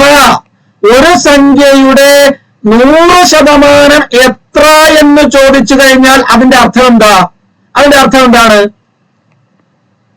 എന്താ? ഒരു സംഖ്യയുടെ 100% എത്ര? അത് ഉത്തരം പറയാം. ഒരു സംഖ്യയുടെ 100% എത്ര? Very good. ആ സംഖ്യ തന്നെ അല്ലേ? അതേ സംഖ്യ തന്നെ. ഒരു സംഖ്യയുടെ 100% എത്ര എന്ന് ചോദിച്ചു കഴിഞ്ഞാല് ആ സംഖ്യ തന്നെയാണ്. എക്സാമ്പിള് ഇപ്പം 600. ഞാൻ 600ന്റെ 100% എത്ര? 600ന്റെ 100% എത്ര? എത്ര? 600 തന്നെ. 600 തന്നെയാണ്. 10ന്റെ 100% എത്ര? 10ന്റെ 100% എത്ര? 10 തന്നെയാണ്. 1ന്റെ 100% എത്ര? 1 തന്നെയാണ്. 5ന്റെ 100% എത്ര? 5 തന്നെയാണ്. അപ്പൊ ഒരു സംഖ്യയുടെ 100% എന്ന് ചോദിച്ചു കഴിഞ്ഞാല് അതേ സംഖ്യ, ആ സംഖ്യ തന്നെയാണ് വരുന്നത്. അതിന് വ്യത്യാസമൊന്നുമില്ല. ഓക്കെ. അപ്പൊ ഞാൻ ഈ ഒരു ഉദാഹരണം വെച്ച് നമുക്ക് നോക്കാം. ഒരു സംഖ്യ 600ന്റെ 100% 600. 600ന്റെ 10% എത്ര? 600ന്റെ 10% എത്ര? Very good. 600ന്റെ 10% 60. ഈ 600ന്റെ 10% കാണാനായിട്ട് നിങ്ങൾ എങ്ങനെ കണ്ടുപിടിക്കില്ലേ? 600 600 ഗുണം ആ 10/100 എന്നിട്ട് ഇങ്ങനെ ചെയ്ത് കണ്ടുപിടിക്കും. അപ്പൊ നമ്മൾ ഇതൊന്നും നമ്മൾ നോക്കണ്ട, ഇതിന്റെ കണക്കൊന്നും നോക്കണ്ട. അറിഞ്ഞോളാത്തവര്, ഞാനിപ്പോ ആരോടും ചോദ്യം ചോദിക്കുന്നില്ല, അറിയാത്തവര് ശ്രദ്ധിക്കുക. 600ന്റെ 10% എത്ര? ഉത്തരം 60. അതിന് ചെയ്യേണ്ട കാര്യം എത്രയേ ഉള്ളൂ, 10 ഒരു സംഖ്യയുടെ 10% കാണുക എന്ന് പറഞ്ഞു കഴിഞ്ഞാല് അതിന്റെ എന്ത് ചെയ്യണം, ഒരു സ്ഥാനം മാറ്റി എന്ത് ചെയ്യണം, ഒരു പോയിന്റ് കൊടുക്കണം. അതായത് ഒരു സ്ഥാനം മാറ്റി കുത്തു കൊടുക്കണം. എന്താ ഒരു സ്ഥാനം വലത്ത് നിന്ന് ഇടത്തേക്ക് ഒരു സ്ഥാനം മാറ്റി കുത്തു കൊടുക്കുക. അപ്പൊ എത്രയായി? 60.0 എന്നായില്ലേ? അതായത് 60.0 ദശാംശം കഴിഞ്ഞിട്ട് വരുന്ന 0 വരെയല്ലേ? അതുകൊണ്ട് 60.0 എന്ന് വെച്ചാൽ അതിന്റെ അർത്ഥം എത്രയുണ്ട്? എത്രയാണ്? 60. 60ആണ്. ഓക്കെ, മനസ്സിലായടെ? അപ്പൊ ഒരു സംഖ്യയുടെ 10% കാണാൻ എത്ര 10% കാണാൻ എത്ര ദശാംശ സ്ഥാനം മാറ്റണം? സംഖ്യയിൽ നിന്നും വലത്ത് നിറത്തേക്ക് എത്ര മാറ്റണം? ഒരു ദശാംശ സ്ഥാനം. ഇനി 600ന്റെ 1% എത്ര?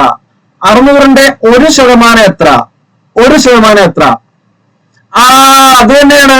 600 എഴുതുക, ആ സംഖ്യ എഴുതുക, അങ്ങനെ 2 സ്ഥാനം മാറ്റി കുത്തിടുക. 2 സ്ഥാനം മാറ്റി കുത്തിടുമ്പോ 0 ഇവിടെ കുത്തിടും. അതായത് 6.00 6.00 എന്ന് പറഞ്ഞാൽ എത്രയാണ്? 6 ആണല്ലോ. അതായത് 1% എന്ന് പറയുന്നത് 6 ആണ്. അതായത് 2 സ്ഥാനം വിട്ട് കുത്തിടും. 10% കാണാൻ ഒരു സ്ഥാനം വിട്ട് ദശാംശം കൊടുക്കുക. 1% കാണാൻ 2 സ്ഥാനം വിട്ട് കുത്തിടുക. ഇനി നമുക്കറിയാം 600ന്റെ 50% 600ന്റെ 50% എന്ത് ചെയ്താൽ മതി? 50 എന്ന് പറഞ്ഞതിന്റെ അർത്ഥം എന്താ? അർത്ഥം 50 എന്ന് പറഞ്ഞതിന്റെ അർത്ഥം എന്താണ്? പകുതിയാണല്ലോ. പകുതി. 50 എന്ന് പറഞ്ഞു കഴിഞ്ഞാൽ പകുതി എന്നാണ് അർത്ഥം. അപ്പൊ 600ന്റെ 50% എന്ന് പറഞ്ഞാൽ നമ്മൾ എന്ത് ചെയ്യണം? 600ന്റെ പകുതി എത്രയാ? 600ന്റെ പകുതി എത്രയാ? 300 ആണ്. 600ന്റെ പകുതി 300 ആണ്. ഇനി 600ന്റെ 25% എത്രയുടെ? 600ന്റെ 25%. അതായത് 600ന്റെ പകുതിയുടെ പകുതി അല്ലേ? 50% ആകുമ്പോ പകുതിയാണ്. 25 ആകുമ്പോ എന്തായും? പകുതിയുടെ പകുതി. പകുതി എത്ര? 300 അല്ലേ? 300ന്റെ പകുതി എത്ര? 150. മനസ്സിലാവുന്നുണ്ടോ പറയുന്നത്? മനസ്സിലാവുന്നുണ്ടോ? പറയുന്നത് മനസ്സിലാവുന്നുണ്ടോ? ഓക്കെ. അപ്പം ഇത് 4 ഉണ്ടോ? ഇതാണ് ഈ പറഞ്ഞ ഈ 4 കാര്യങ്ങളാണ് ശതമാനം എന്ന് പറയുന്നതിന്റെ ബേസിക്. ഞാൻ പറഞ്ഞു 15 തരത്തിലുള്ള ശതമാനത്തിന്റെ കണക്കുകളുണ്ട്. ആ 15നും പലരും പഠിച്ചിട്ടുള്ള ഇക്വേഷൻ വെച്ചായിരിക്കും. ആ 15 തരത്തിലുള്ള ശതമാന കണക്കുകളും മറ്റ് ഏരിയയിലെ പ്രോബ്ലംസിൽ വരുന്ന ശതമാന കണക്കുകളും, പലിശ പോലുള്ള, കൂട്ടുപലിശ പോലുള്ള, സാധാ പലിശ പോലുള്ള, അല്ലെങ്കിൽ മറ്റ് കണക്കുകൾ വരുന്ന ശതമാന കണക്കുകളും ചെയ്യുന്നതിന് വേണ്ടിയിട്ടുള്ള ബേസിക് ആയിട്ടുള്ള ഒരു കാര്യം എന്ന് പറയുന്നത് ഇത് മാത്രമാണ്. അതായത് ഒരു സംഖ്യയുടെ 100% എന്ന് പറഞ്ഞാൽ എത്രയെന്ന് അറിഞ്ഞിരിക്കുക, ഒരു സംഖ്യയുടെ 10% കാണുന്നത് എങ്ങനെയെന്ന് അറിഞ്ഞിരിക്കുക, ഒരു സംഖ്യയുടെ 1% കാണുന്നത് എങ്ങനെയെന്ന് അറിഞ്ഞിരിക്കുക, ഒരു സംഖ്യയുടെ 50% കാണുന്നത് എങ്ങനെയെന്ന് അറിഞ്ഞിരിക്കുക, അതുപോലെ ഒരു സംഖ്യയുടെ 25% എങ്ങനെ കാണാം എന്നറിഞ്ഞിരിക്കുക. മനസ്സിലായ? ക്ലിയർ ആയാടെ? ക്ലിയർ ആണോ? ഞാൻ എന്താ വേറൊന്നും എഴുതാം.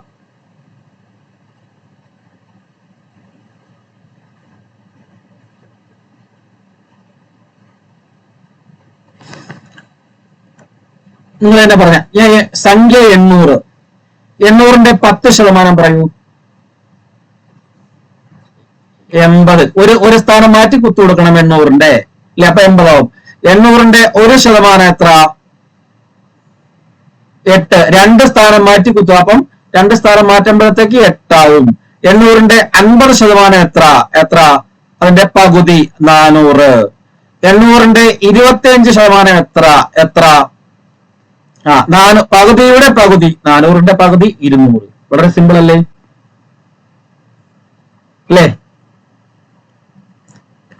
ആണല്ലോ. അങ്ങനെയാണെങ്കിൽ ശ്രദ്ധിച്ചോളണം. അങ്ങനെയാണെങ്കിൽ 800ന്റെ ക്വസ്റ്റ്യൻ ആയിട്ട് എഴുതിക്കോണേ. ഒന്നാമത്തെ ചോദ്യം നിങ്ങൾക്കത് മനസ്സിലായോ? ഈ കാര്യങ്ങൾ മനസ്സിലായല്ലോ? ഓക്കെ, മനസ്സിലായെങ്കിൽ നോക്കിയോ. 800ന്റെ 0.5%, 0.5% എത്ര? Very good. ഉത്തരം 4 ആണ്. ഉത്തരം 4. എല്ലാവർക്കും കിട്ടിയോ? 4. എല്ലാവർക്കും 46 പേർക്കും കിട്ടിയോ? ഇല്ല എന്ന് ഈ നിങ്ങള് മാത്സ് ഇംഗ്ലീഷ് ഒക്കെ പഠിക്കുമ്പോഴത്തേക്ക് ആദ്യം വേണ്ടത് എനിക്ക് അറിഞ്ഞുകൂടാ സാറേ, സാർ ഒന്ന് പറഞ്ഞതാ, എനിക്ക് അറിഞ്ഞുകൂടാ എന്ന് പറയാനുള്ള മനസ്സുണ്ടെങ്കിൽ മാത്രമേ പഠിക്കാൻ പറ്റൂ. നാണക്കേട് വിചാരിച്ച്, ബുദ്ധിമുട്ട് വിചാരിച്ച് നിങ്ങൾ പിറകോട്ട് ഒരുങ്ങും തോറും, നിങ്ങൾക്ക് പണ്ട് സ്കൂളിൽ പറ്റിയത് അതാണ്. സാറിനെ പേടിച്ച്, നാണക്കേട് പേടിച്ച് പിറകോട്ട് ഒരുങ്ങും തോറും അതിൽ നിങ്ങൾ അകന്നകന്നു പോവുകയും ആ പഠിപ്പിക്കുന്നവരെയും ആ സാധനത്തെയും ഇഷ്ടമില്ലാതാകുകയും ചെയ്യും. നമ്മൾ ആരും എല്ലാം അറിയുന്നവരൊന്നുമല്ല. അറിയാവുന്നവരിൽ നിന്ന് എന്തെങ്കിലുമൊക്കെ അറിയാൻ വേണ്ടി ശ്രമിക്കുക. അപ്പോൾ നമ്മുടെ അറിവ് വർദ്ധിക്കും. ഓക്കെ, ഒരാൾ മാത്രമാണ് കിട്ടിയില്ല എന്ന് പറഞ്ഞത്, ബാക്കി എല്ലാവരും ഇങ്ങനെ പതുങ്ങിയിരിക്കുകയാണ്. സാർ എന്ത് വിചാരിക്കും? എനിക്കൊരു വിചാരമില്ല, ഒരു വിചാരം ഉണ്ടാവത്തില്ല. ഞാൻ മാത്സിൽ പുലിയോ ബീകരണോ അല്ല. പക്ഷെ PSCയുടെയോ കോമ്പറ്റേറ്റീവ് എക്സാമിന് ചോദിക്കുന്ന ഏത് മാത്സും ചെയ്യും. അത് പ്രാക്ടീസ് കൊണ്ട് മാത്രം നേടിയെടുത്തതാണ്. പിന്നെ സയൻസ് സബ്ജക്ട് പഠിച്ചതുകൊണ്ട് മാത്സിന്റെ ഒരു ബേസ് ഉണ്ടായി, അത്രേ ഉള്ളൂ. ഓക്കെ, അപ്പൊ 800.5% എത്ര എന്ന് ചോദിച്ചപ്പോഴത്തേക്ക് ഒരാൾ കറക്റ്റ് പെട്ടെന്ന് ചാടി ആൻസർ പറഞ്ഞു. കാരണം അവർക്കറിയാം, ബേസിക് ഉള്ളത് കൊണ്ട് അറിയാൻ പറ്റും സിമ്പിൾ ആയിട്ട്. ഈ ബേസിക്കും വേണ്ട, നമ്മൾ ഇപ്പൊ പറഞ്ഞ കാര്യം തന്നെ മതി. നോക്കണേ, നമ്മൾ പഠിച്ചില്ല 800ന്റെ 1% നമുക്ക് അറിഞ്ഞൂടെ? എത്രയാണ്? 8 അല്ലേ? 0.5 എന്ന് പറഞ്ഞതിന്റെ അർത്ഥം എത്ര? അരയല്ലേ? അരയല്ലേ? ഒന്നിന്റെ പകുതി അല്ലേടെ? 0.5 ആണോ? അല്ലയോ? ആണോടെ? ആണല്ലോ. 1ന്റെ പകുതിയാണ് 0.5. അതായത് 1% 8. 800ന്റെ 1% 8. അതായത് എനിക്ക് 0.5% എത്ര? 0.5% എന്ന് വെച്ചതിന്റെ അർത്ഥം 0.5% എന്നാണ്. 0.5% എന്ന് പറഞ്ഞാൽ അതിന്റെ അർത്ഥം 0.5% എത്ര? 0.5% എത്ര? 8ന്റെ പകുതി എത്ര? 4. ഇനി ഒരു കാര്യം, 8 സെക്കൻഡ്. ഇപ്പൊ എന്റെ അടുത്ത് സംസാരിച്ച ആളായിരുന്നേ, ആളാരായിരുന്നു? കിട്ടിയില്ല എന്ന് പറഞ്ഞ ആളാരായിരുന്നു? കിട്ടിയില്ലെന്ന് പറഞ്ഞ ആള് ആരായിരുന്നു? പറഞ്ഞോ. സെറീന. അപ്പൊ സെറീന ചോദിക്കണം 800ന്റെ 3% എന്ന് പറഞ്ഞ സെറീനെ. 800ന്റെ 3%. 800ന്റെ 3%. 3% ഒന്ന് പറഞ്ഞേ, സെറീന പറഞ്ഞേ. എത്രയാണ്? Very good. 24. Very good. നമുക്കറിയാമല്ലോ 1% എത്ര? 1% എത്ര? 1% 8ആണ്. അപ്പൊ 3% എന്ന് വെച്ചാൽ 1 + 1 അല്ലേ 3 എന്ന് പറയുന്നത്? അല്ലേ? 1% 8, അടുത്ത ശതമാനം 8, അടുത്ത ശതമാനം 8 എന്ന് പറഞ്ഞു കഴിഞ്ഞാല് 3 × 8 എത്ര? 3 എത്ര? 24. അല്ലയോ? അല്ലയോടെ? ആണോ? ഓക്കെ, അടുത്ത ചോദ്യം. 6%. 800ന്റെ 6%. പറയാ 48. 6, 8, 48. 1% 8 അല്ലേ? 1% 8 ആകുമ്പോ 6 × 8 48. 800ന്റെ 9%. 800ന്റെ 9% എത്ര? 50 എന്നൊക്കെ പറയുന്നത് എൻജോയുടെ അറിഞ്ഞുകൂടാത്തതുകൊണ്ടാണത്. 9 × 9 × 8 72. 9 × 8 72. ഇനി നോക്കിയോ, 800ന്റെ 61% പറഞ്ഞേ, പെട്ടെന്ന് പറഞ്ഞേ.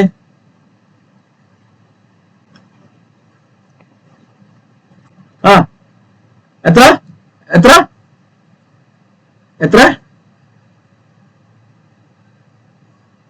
488 88 488 നോക്കാം. 488 നോക്കാം. ഓക്കെ, വേറെ ഉത്തരം ഉണ്ടാകും വരും. ഈ 60 എന്തിനാണ് പേടിക്കുന്നത്? 61%. 61 എന്ന് പറഞ്ഞാൽ 50 പ്ലസ് 10 പ്ലസ് 1 എഴുതിക്കൂടെ? ഇതല്ലേ 61. 50% നമ്മൾ കണ്ടുപിടിച്ചില്ലേ? 800ന്റെ 50% എത്ര? 400 അല്ലേ? 800ന്റെ 10% എത്ര? 80. 800ന്റെ 1% എത്ര? 8. അപ്പൊ ഉത്തരം എത്ര? 400 പ്ലസ് 80 പ്ലസ് 8 എത്ര? 488. ശരിയല്ലേ? ഓക്കെ ആണോ? മനസ്സിലായോടെ? ക്ലിയർ അല്ലേ?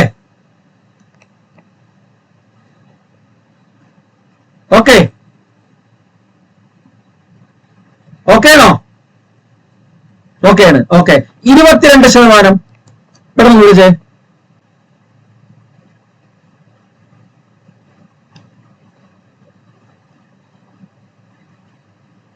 ആ 176. 22 എന്ന് പറഞ്ഞതിന്റെ അർത്ഥം എത്ര? അർത്ഥം എങ്ങനെയാ? 20% പ്ലസ് 2%. നമുക്കറിയാം 800ന്റെ 20% നമുക്ക് അറിഞ്ഞുകൂടാ. 800ന്റെ 10% അറിഞ്ഞൂടെ? 10% എത്ര?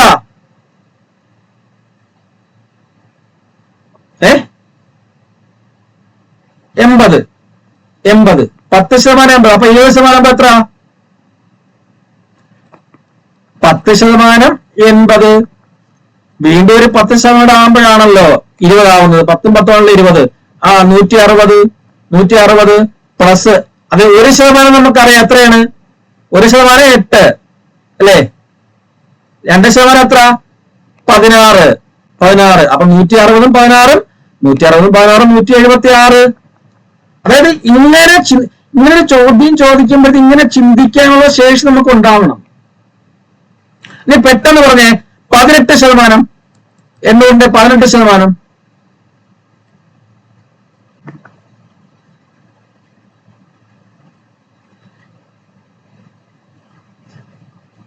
ഇതിന്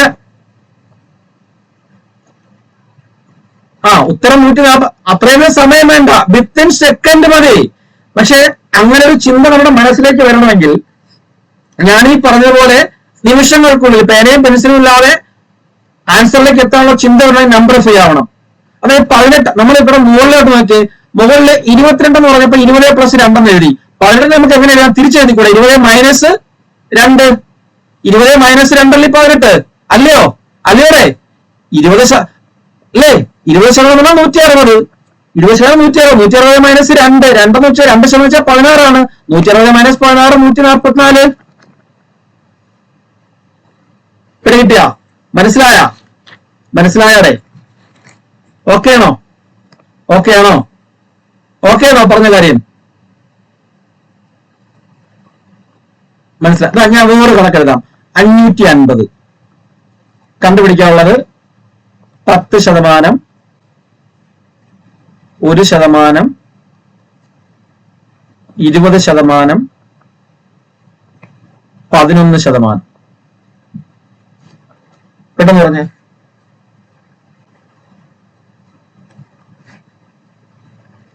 പറയാ 10% പറയൂ. 10% എത്രയാ? 550ന്റെ 10% 55. 1% എത്രയാ? 5.5. Very good. 20% എത്രയാ? 110. 10ന്റെ ഇരട്ടി എത്രയായി? 11% എത്രയാ? 10% പ്ലസ് 1%. Very good.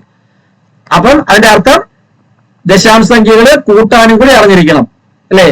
അതായത് 10% എന്ന് പറയുന്നത് 55.50. 1% എന്ന് പറയുന്നത് 5 ദശാംശം അതേപോലെ ഇറക്കി എഴുതണം കേട്ടോ. അതേപോലെ 5.50 ആണ്. കൂട്ടണം. 5 5 10 ശിഷ്ട 1. 5 5 10 1 11. സോറി ഇതല്ലല്ലോ. 55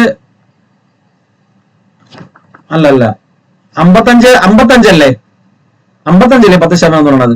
അപ്പൊ 5 5 0 5 1 6 60.50 തന്നെ ഉത്തരം തന്നെ. ഓക്കെ ഓക്കെ, കിട്ടിയോ എല്ലാവരും? കിട്ടിയോ? ഷെറീന കിട്ടിയോ? കിട്ടിയായിരുന്നോ? അതായത് 11% ചോദിച്ചത്. 11% ചോദിച്ചത്. 11% ചോദിക്കുമ്പോഴത്തേക്ക് അതിന്റെ അർത്ഥം 11% എന്ന് വെച്ച് കഴിഞ്ഞാൽ 10% പ്ലസ് 1% എന്നുള്ളതാണ്. 10% എന്നുള്ളത് നമുക്ക് കിട്ടി. 55 10%. 1% എന്നുള്ളത് 5.5 രണ്ടോടെ കൂട്ടിയാൽ മതി. കൂട്ടിയാണ് ഇങ്ങനെ എഴുതിയത്. ദശാംശം ഒരേപോലെ ഇറക്കി എഴുതിയും കൂട്ടിയാൽ മതി. അടുത്ത ചോദ്യം എഴുതിക്കോ. 4200 കണ്ടുപിടിക്കേണ്ടത് 10%, 1%, 0.5%.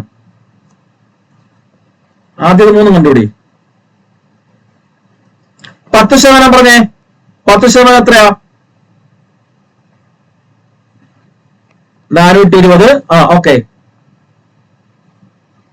1% എത്രയാ? 42. 0.5. അതായത് 0.5 ഞാൻ നേരത്തെ പറഞ്ഞു. 0.5 എന്ന് വെച്ച് കഴിഞ്ഞാല് അരയാണ്. 21 അല്ലെ? നമുക്ക് 1% അറിയാം, 42. അതിന്റെ പകുതിയാണല്ലോ 0.5. 1ന്റെ പകുതിയാണല്ലോ അര. 42 പകുതി 21. ഇതിന്റെ 50% എത്ര വരും? 2100. 60% ആണെങ്കിലോ 50% പ്ലസ് 10. അപ്പൊ എത്ര? 2520. Very good. ക്ലിയർ ആണോ? ഓക്കെ ആണോ? അടുത്തൊരു ചോദ്യം. 100. 100ന്റെ 10% കാണുക. 100ന്റെ 1% കാണുക. 100ന്റെ 2% കാണുക. 100ന്റെ 0.5% കാണുക.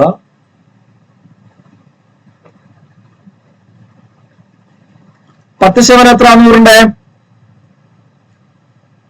10. 100ന്റെ 1% എത്ര? 1. 100ന്റെ 2% എത്ര? 1 പ്ലസ് 1 2. 100ന്റെ 0.5 എത്ര? 0.5. 1ന്റെ പകുതി വെച്ചാൽ 0.5. ചിലപ്പോ ഓപ്ഷനിൽ നമുക്ക് 0.5ന് പകരം ചിലപ്പോ എന്തായിരിക്കും കിടക്കുന്നത്?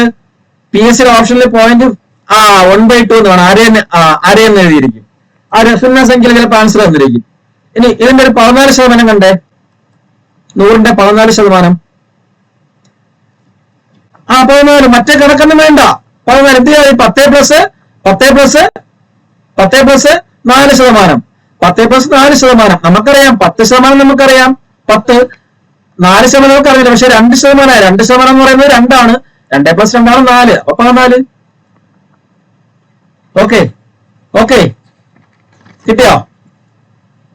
22%. Very good. 22. അതായത് 22% എന്ന് പറയുന്നത് 20% പ്ലസ് 2% ആണ്. 20% എന്ന് പറയുന്നത് 10% 10. അപ്പൊ 20% ആകുമ്പോ 20. 2% 2. 20 പ്ലസ് 2 22. അതായത് ഇങ്ങനെ ഒരു കണക്ക് ചോദിക്കുമ്പോൾ ഇങ്ങനെ മനസ്സിലേക്ക് ചിന്ത വേണം. അല്ലാതെ 22% എന്ന് ചോദിക്കുമ്പോൾ 22 ഗുണം 100 എന്നും പറഞ്ഞ് എഴുതാൻ പോയി കഴിഞ്ഞാല് വെക്കണതും തെറ്റും, അതും തെറ്റും, ഇതും തെറ്റും, എല്ലാം തെറ്റിപ്പോവും. ഓക്കെ ഇങ്ങനെ ചിന്തിക്കാൻ പറ്റണം നിങ്ങൾക്ക്. അപ്പൊ ഇതാണ് ബേസിക് ആയിട്ടുള്ള ശതമാനം. അപ്പൊ നിങ്ങൾ 4 കാര്യങ്ങൾ അറിഞ്ഞാൽ മതി. ഒന്ന്, അതിന്റെ ഒരു സംഖ്യയുടെ 100% എത്ര? 100% വെച്ചാൽ 100. ഒരു സംഖ്യയുടെ 10% എത്ര സ്ഥാനം മാറ്റണം? 1 സ്ഥാനം മാറ്റണം. ഒരു സംഖ്യയുടെ 1% എത്ര സ്ഥാനം മാറ്റി കുത്തണം? 2 സ്ഥാനം. ഒരു സംഖ്യയുടെ 50% എത്ര? 50 എടുക്കുക. ഒരു സംഖ്യയുടെ 25% എത്ര? പകുതിയുടെ പകുതി, 50യുടെ 50 എടുക്കുക. കിട്ടിയോ? സിമ്പിൾ ആണോ? സിമ്പിൾ ആണോ? ഇത്രയേ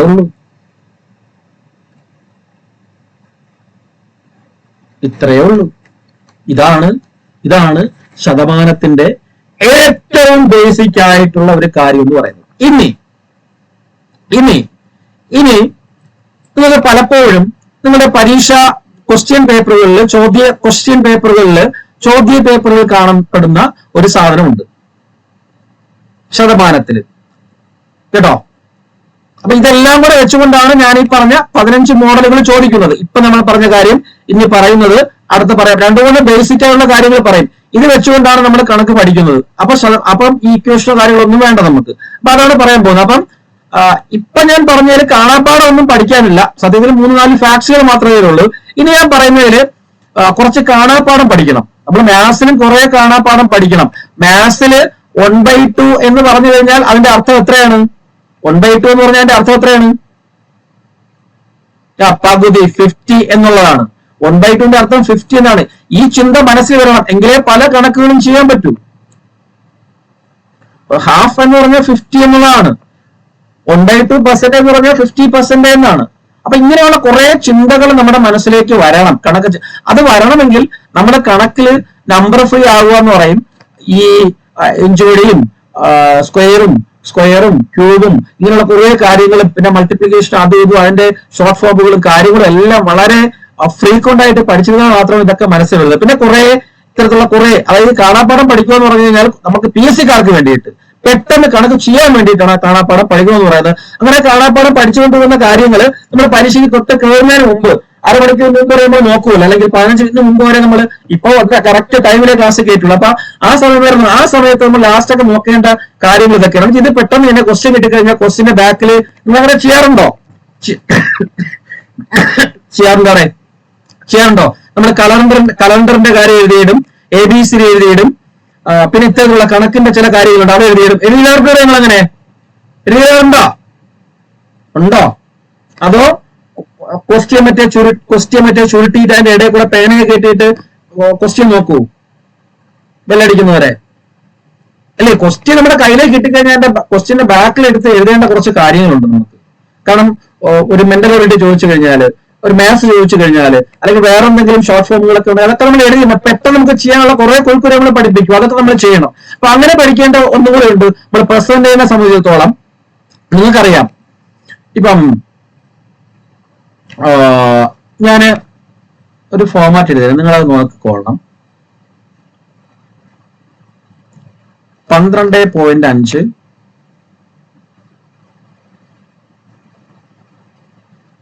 25 12.5%, 25%, 37.5%,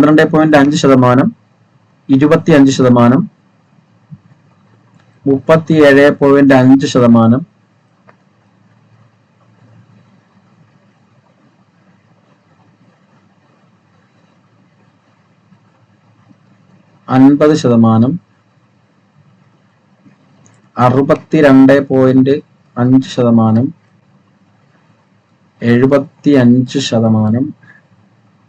75%, 87.5%, 100%.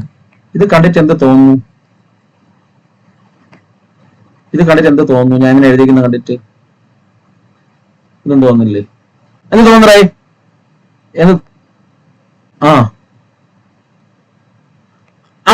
Very good. അതായത് നിങ്ങൾ നോക്കിക്കഴിഞ്ഞാൽ 12.5%, ഇത് 12.5ഉം 12.5ഉം ആണ് 25. 25 അധികം 12.5 ആണ് 37.5. 37.5 അധികം 12.5 50. 50 അധികം 12.5 62.5. 62.5 അധികം 12.5 75. 75 അധികം 12.5 87.5. 87.5 അധികം 12.5 100. അല്ലേ? അത് നോക്കിക്കോണം. 12.5% എത്ര എന്ന് കണ്ടുപിടിക്കണമെങ്കിൽ നിങ്ങൾക്ക് അറിയാം. നിങ്ങൾ ചോദിച്ചു കഴിഞ്ഞാൽ നിങ്ങൾ ചെയ്യും, അല്ലേ? അറിയാമെന്നുള്ളത് ചെയ്യും. പക്ഷെ അത് ചെയ്തുകൊണ്ടിരിക്കാൻ കുറെ സമയം പിടിക്കും. അപ്പൊ നമ്മൾ അത് പഠിച്ചു വെച്ചിരിക്കും. 12.5 അത് പഠിക്കാൻ എളുപ്പമാണ്. ഈ 12.5% എന്ന് പറഞ്ഞാൽ എത്ര എന്ന് പറയാം? 1 പഠിച്ചിട്ടില്ല ആരും? 8. 1/8. ഇനി 25 എന്ന് പറഞ്ഞു കഴിഞ്ഞാലോ? അതറിയാമല്ലോ, എത്രയാ? 1/4 അല്ലെങ്കിൽ 8 വെച്ച് എഴുതുകയാണെങ്കിലോ 2/8 അല്ലേ? അല്ലെങ്കിൽ 1/4 എന്ന് എഴുതാം, അല്ലയോ? ആണോ? ശരിയാണോ? ശരിയാണോ? ശരിയാണ്. Okay okay. ഇനി 37.5 ആണെങ്കിലോ 3/8. ഇനി നിങ്ങൾക്ക് പറയാൻ പറ്റും, നിങ്ങൾ ട്രിക്ക് പിടിയിട്ട് ഇപ്പോ അല്ലേ? 50 ആ 50 ഈ ഞാൻ എഴുതിയ ഒരു ഫോമാറ്റ് നിങ്ങൾ നോക്കിയിട്ട് മനസ്സിലാവുന്നില്ലേ? ആ ആ വെരി ഗുഡ്. 4/8 62.5 ആണെങ്കിലോ 5/8 75%. 6/8 87.5%. 7/8 100%. 8/8 ഈ 4/8 നമുക്ക് വേണമെങ്കിൽ എങ്ങനെ എഴുതാം? 1/2 എന്ന് എഴുതാം. 1/2 എന്ന് എഴുതാം അല്ലെ? ഇതിനെയൊക്കെ അങ്ങനെ മാറ്റി 6/8 എഴുതാം നമുക്ക്. പക്ഷെ നമ്മൾ പഠിച്ചിരിക്കേണ്ടത് ഇതാണ്. ഇതൊരു സിമ്പിൾ ആണ് ഇനി അല്ലേ? 12.5% 1/8, 37.5% 3/8. അപ്പൊ ഈ ഒരു കാര്യം സിമ്പിൾ ആണ്, കാണാപ്പാടം വേണ്ട, മനസ്സിലൊന്ന് ഇരുത്തി കഴിഞ്ഞാൽ അത് പഠിച്ചെടുക്കാവുന്നതേ ഉള്ളൂ. ഇല്ലയോ? 12.5 വെച്ചിട്ട് അല്ലയോ അല്ലേ? ഇപ്പൊ തന്നെ പഠിച്ചില്ലേ? 12 1/8 2/8 3/8 4/8 5/8 ഇതൊക്കെ മനസ്സിൽ കാണാതെ പഠിച്ചുകൊണ്ട് പോയി കഴിഞ്ഞാൽ സിമ്പിൾ ആയിട്ട് അവിടെ ചെന്ന് ക്വസ്റ്റ്യൻ പേപ്പറിന്റെ ബാക്ക് എഴുതി വെച്ചൂടെ 12.5 ഇത്രയാണ്, 25 ഇത്രയാണെന്ന് പറഞ്ഞിട്ട്. കാരണം ക്വസ്റ്റ്യൻ കിട്ടുമ്പോഴത്തേക്ക് നമ്മൾ മനസ്സിലെടുക്കണ്ട, പെട്ടെന്ന് ബാക്കിൽ തിരിഞ്ഞു പോയി കഴിഞ്ഞാൽ സാധനം കിട്ടുക, റൗണ്ട് ചെയ്യുക, ഓപ്ഷൻ നോക്കുക, എഴുതുക, കഴിഞ്ഞു. കിട്ടിയോ? ഇത് പഠിക്കണം കാണാതെ. മനസ്സിലായാ? കിട്ടിയോടെ? ഇത് വെച്ച് ഒരു കണക്ക് പറയാം. നോക്കിയോ, പരീക്ഷയിൽ ചോദിച്ച കണക്കാണേ. നോക്കിയോ, 12 ഇതില് സ്ഥിരമായിട്ട് ചോദിക്കുന്നത്, സ്ഥിരമായിട്ട് എപ്പോഴും നിങ്ങൾ ക്വസ്റ്റ്യൻ എടുത്ത് നോക്കിയോ, ക്വസ്റ്റ്യൻ ഇന്ന് തന്നെ ചോദ്യം എടുത്ത് നോക്കിയോ, സ്ഥിരമായിട്ട് ചോദിക്കുന്ന ഒന്നാണ്. യവനെ 12.5 യവനെ സ്ഥിരമായിട്ട് ചോദിക്കുന്നതാണ്. കാരണം ഇതെല്ലാവരും എഴുതും, 25 എല്ലാവരും എഴുതുമല്ല, ഇത് സ്ഥിരമായിട്ട് ചോദിക്കുന്നതാണ്. യവനെ സ്ഥിരമായിട്ട് ചോദിക്കുന്നതാണ്. ബാക്കി എല്ലാവർക്കും അറിയാം. 25 എത്രയെന്ന് അറിയാം, 50 അറിയാം, 75 അറിയാം, 100 അറിയാം എല്ലാവർക്കും അല്ലേ? അറിഞ്ഞൂടെ? ബാക്കി വളരെ പാടാണ്. അപ്പൊ ഇത് കാണാപ്പാടം അറിഞ്ഞിരുന്ന, അല്ലെങ്കിൽ ഇതിന്റെ ഒരു ഗ്രാഹ്യം മനസ്സിലുണ്ടെങ്കിൽ സിമ്പിൾ ആയിട്ട് ഒരു ചോദ്യം കേൾക്കുന്നത് മനസ്സിലാവും. അതായത് 12.5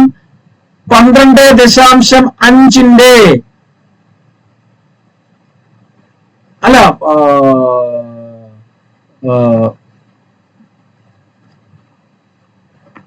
12.5% 2400 എത്ര? Find the value of 12.5 of 2400 എന്നാണ് ക്വസ്റ്റ്യൻ. 12.5% 2400 എത്ര? പെട്ടെന്നേ ഇപ്പോൾ പഠിച്ചു വെച്ചിട്ട് ഇത് അറിയാനുള്ള ആൾ ഒന്നും നോക്കത്തില്ല, ഓപ്ഷനിൽ നോക്കത്തേ ഉള്ളൂ. ഓപ്ഷൻ നോക്കി ആൻസർ എഴുതാം. Very good. 300. കാരണം എന്താണ്? 12.5 വാല്യൂ നമുക്കറിയാം. 12.5% വെച്ചാൽ എത്രയുടെ 1/8 ഇൻറ്റു 2400. 8നെയും 24നെയും വെട്ടാം. 3 വെട്ട് 24. ഈ 2 0 ഇട്ട് കൊടുത്തു കഴിഞ്ഞാൽ ഉത്തരമായി 300. ഷെറീന മനസ്സിലായ? ഇത് മനസ്സിലായെങ്കിലേ മനസ്സിലായെന്ന് പറയാവൂ, അല്ലെങ്കിൽ മനസ്സിലായാവൂ കേട്ടോ. ഓക്കെ, അത് നോക്കിയായിരിക്കോ. പെട്ടെന്ന് ഷെറീന പെട്ടെന്ന് ആൻസർ പറഞ്ഞോ. 87.5% 3200 എത്ര?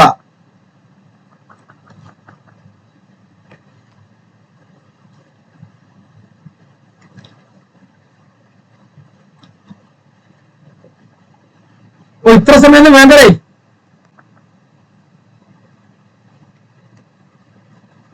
ഇത്ര സമയം വേണ്ട, ഇവിടെ വെച്ചിട്ട് ചെയ്യാ ഇത്. Very good. 200 2800 അല്ലേ? 87.5 എന്ന് പറഞ്ഞാൽ എത്ര? എത്ര 7/8 അല്ലേ? 7/8 അല്ലേ? 7/8 ഇൻറ്റു 3200. 8നെ 32 കൊണ്ട് വെട്ടാലോ? 4 8 32. ഈ 7 4 കൂടെ ഗുണിക്കുമ്പോ 28. 28ന്റെ കൂടെ ഈ അഡീഷണൽ 2 പൂജ്യം കൂടെ 2800. വെട്ടിച്ച് അറിയാമോ? അറിയാമോ? വെട്ടിച്ചെയ്യാനൊക്കെ അറിയാമോ? അറിയാത്തവരുണ്ടാ? 7/8 ഇൻറ്റു 3200 ആയിരുന്നു. അപ്പം നോക്കോ, 8നെയും ഈ 32നെയും വെട്ടാൻ പറ്റും, കാരണം ഇത് അംശത്തിലാണ് വരുന്നത്, അടിയിലൊന്നുണ്ട്. ഓക്കെ, അപ്പൊ 8 32 വെട്ടാൻ പറ്റും, കാരണം 4 8 32. എഞ്ചൂടെ അറിയണം. ഇത് ഈ 7 4 ഈ 2 പൂജ്യം ഇവിടെ ഉള്ളു. ഈ 7 അവിടെ ഗുണിക്കണം 28. 28 2 പൂജ്യം ചേർക്കണം. അങ്ങനെയാണ് 2800. ഓക്കെ അല്ലേ? ഓക്കെയാണോ? Yes, okay. എന്നാൽ അത് ചോദിക്കോ, 6.25% 64,000 എത്ര? 6,400 എത്ര?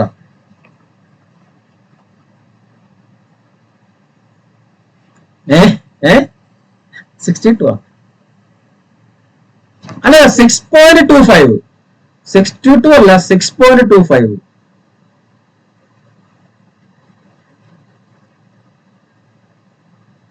Very good.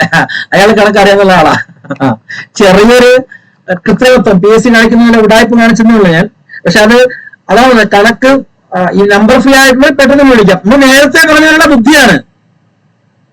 ഇത് ചാർട്ടിലുണ്ടാ? 62.5 അല്ലേ ചാർട്ടിലുള്ളൂ? ചാർട്ടിൽ 62.5 അല്ലേ ഉള്ളൂ? അല്ലയോ? നമുക്ക് 6.25 ചോദിച്ചിരിക്കുന്നത്. ഓക്കെ. അപ്പൊ എങ്ങനെയാണ്? നമുക്കറിഞ്ഞൂടെ?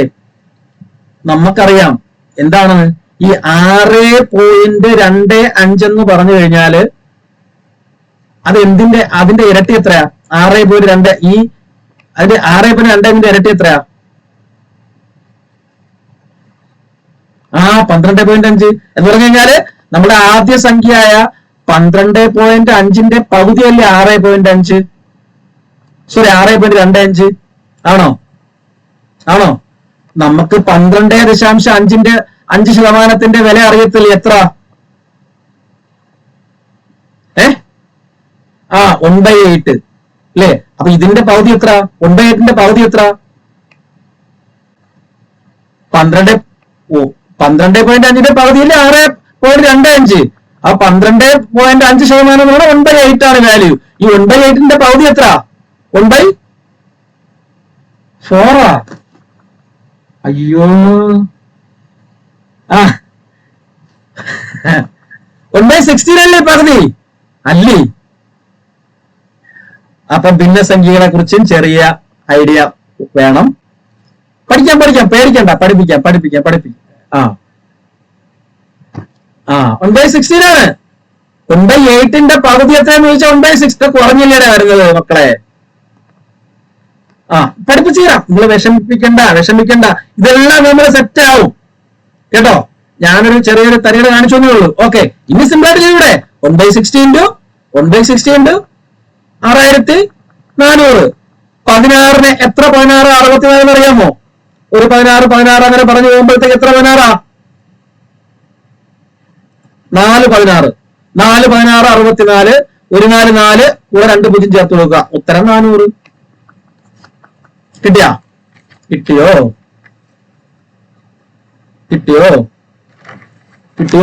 എന്ന് പറഞ്ഞു കഴിഞ്ഞാല് അപ്പൊ നിങ്ങൾ ഇവിടെ ഒരെണ്ണം കൂടെ പഠിച്ചു. ഇത് പരീക്ഷയിൽ ചോദിച്ച ക്വസ്റ്റ്യൻ ആണ് ചോദിക്കുന്നത്, നമ്മളെ പറ്റിക്കാൻ വേണ്ടിയിട്ട്. നമ്മളല്ല മാത്സ് തീരെ, അതായത് മാത്സ് ഇങ്ങനെ കാണാപ്പാടം പഠിച്ചുകൊണ്ട് പോകുന്നവരെ. അപ്പൊ നമുക്ക് ഇനി കാണാപ്പാടമില്ല. നമ്മളെ സെറ്റായി. നോക്കിയോ, ഒരെണ്ണം കൂടെ നമ്മള് പഠിച്ചില്ലേ? 6.25ന്റെ 6.25% വാല്യൂ എത്ര? 1/16. എഴുതിട്ടോ. ഇതൊക്കെ ചോദിക്കോ? 1/16. ഇത് നോക്കിയോ, അടുത്ത BSc ചോദ്യം.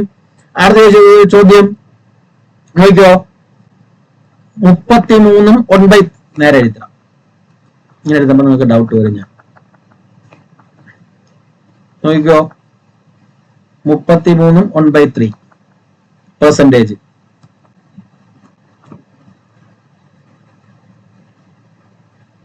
എത്രയാണ്? എത്ര? 33 1/3%. നിങ്ങൾ കണ്ടുപിടിക്കാൻ നിങ്ങൾക്ക് അറിയാം അല്ലേ? കണ്ടുപിടിക്കാൻ അറിയാം. നമുക്ക് ബൈ 100 നമ്മൾ ചെയ്യും ഇല്ലേ? 33 മൾട്ടിപ്ലൈ ചെയ്ത് ബൈ 100 നമ്മൾ ചെയ്യും. അത് വേണ്ട. 33 1/3 എന്ന് പറഞ്ഞു കഴിഞ്ഞാൽ പെർസെന്റേജ് എന്ന് വെച്ചാൽ എത്രയാണെന്ന് അറിയാമോ? ആർക്കെങ്കിലും പറയാമോ? അറിയാവുന്നവരുണ്ടോ? ഉടായിപ്പ. ഇത് തന്നെയാണ് എന്റെ ആൻസർ. എത്ര?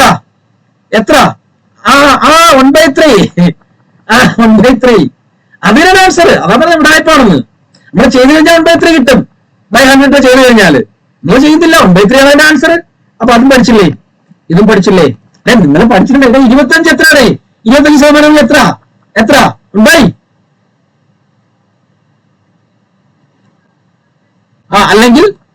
അല്ലെങ്കിൽ ഓർ 2/8. 2/8. 2/8 ചെറുതാക്കുമ്പോഴാണ് 1/4 കിട്ടുന്നത് അല്ലെ? 2 കൊണ്ട് ചെയ്യുമ്പോഴാണ് 1/4 കിട്ടുന്നത്. 2/8 എന്ന് പറയുന്നതിനെ നമ്മൾ വെട്ടി ചെയ്യുമ്പോഴത്തേക്ക് 2 കൊണ്ട് 1 2 2 4 2 ഇട്ട് അങ്ങനെയാണ് 1/4 കിട്ടുന്നത്. ദാറ്റ് ഈസ് നമ്മൾ പകുതിയുടെ പകുതി എന്ന് പറഞ്ഞു. അതാണ് 1/4. 4 അല്ലേ? അപ്പൊ 50 നമുക്കറിയാം. 50% എത്രയാണ്? 50 എത്ര ഉണ്ടായി? അല്ലെങ്കിൽ 4/8 അല്ലെങ്കിൽ 4/8. അതുപോലെയുള്ള സാധനമാണ് ഈ 33 1/3 എന്ന് പറയുന്നത്. അതേപോലെ പി സി ചോദിച്ച മറ്റൊരു ചോദ്യമുണ്ട്. അതും ഉടായ്പാണ്. നിങ്ങളിപ്പം മറ്റേ കാര്യം മനസ്സിലാക്കി ഇതിൽ ചാടി പറയും നിങ്ങൾ. 66 2/3% എത്ര? ചാടി പറയേ. 2/3. അതിനൊക്കെ തന്നെ ആൻസർ ഉണ്ട്. ഇത് തന്നെയാണ് 2/3 ആണ്. 33 1/3 ആണെങ്കിൽ 1/3 ആണ്. 33 1/3യുടെ ഭിന്നസംഖ്യ രൂപ ഏത് എന്നാണ് ചോദ്യം. ഇതാണ് 33 1/3 എന്ന്. ഏത് ഭിന്നമാണത്? ഇതേത് ഭിന്നമാണ്? മിശ്രഭിന്നം. അപ്പൊ ഈ മിശ്രഭിന്നത്തിന്റെ ഭിന്നസംഖ്യ രൂപ ഏതെന്നാണ് ചോദ്യം. താഴെ ഓപ്ഷനിലുണ്ട്. 1/3 ആണ്. അതുപോലെ 66 2/3 എന്ന് പറയുന്ന മിശ്രഭിന്നത്തിന്റെ ഭിന്നസംഖ്യ രൂപ ഏത്? അതിൽ തന്നെ ഉത്തരവുണ്ട്. 2/3 ആണ്. ഓക്കെ. അത് വെച്ചിട്ട് ഇതേ സെയിം ക്വസ്റ്റ്യനെ വീണ്ടും ചോദിച്ചിട്ടുണ്ട്. 66 2/3%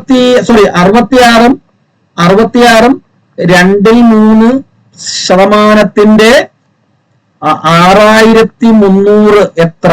അടുത്ത ചോദ്യം പെട്ടെന്ന് ചെയ്. Within second. പേനയും പെൻസിലും വേണ്ട സത്യത്തിൽ ചെയ്യാനായിട്ട്. എന്നാലും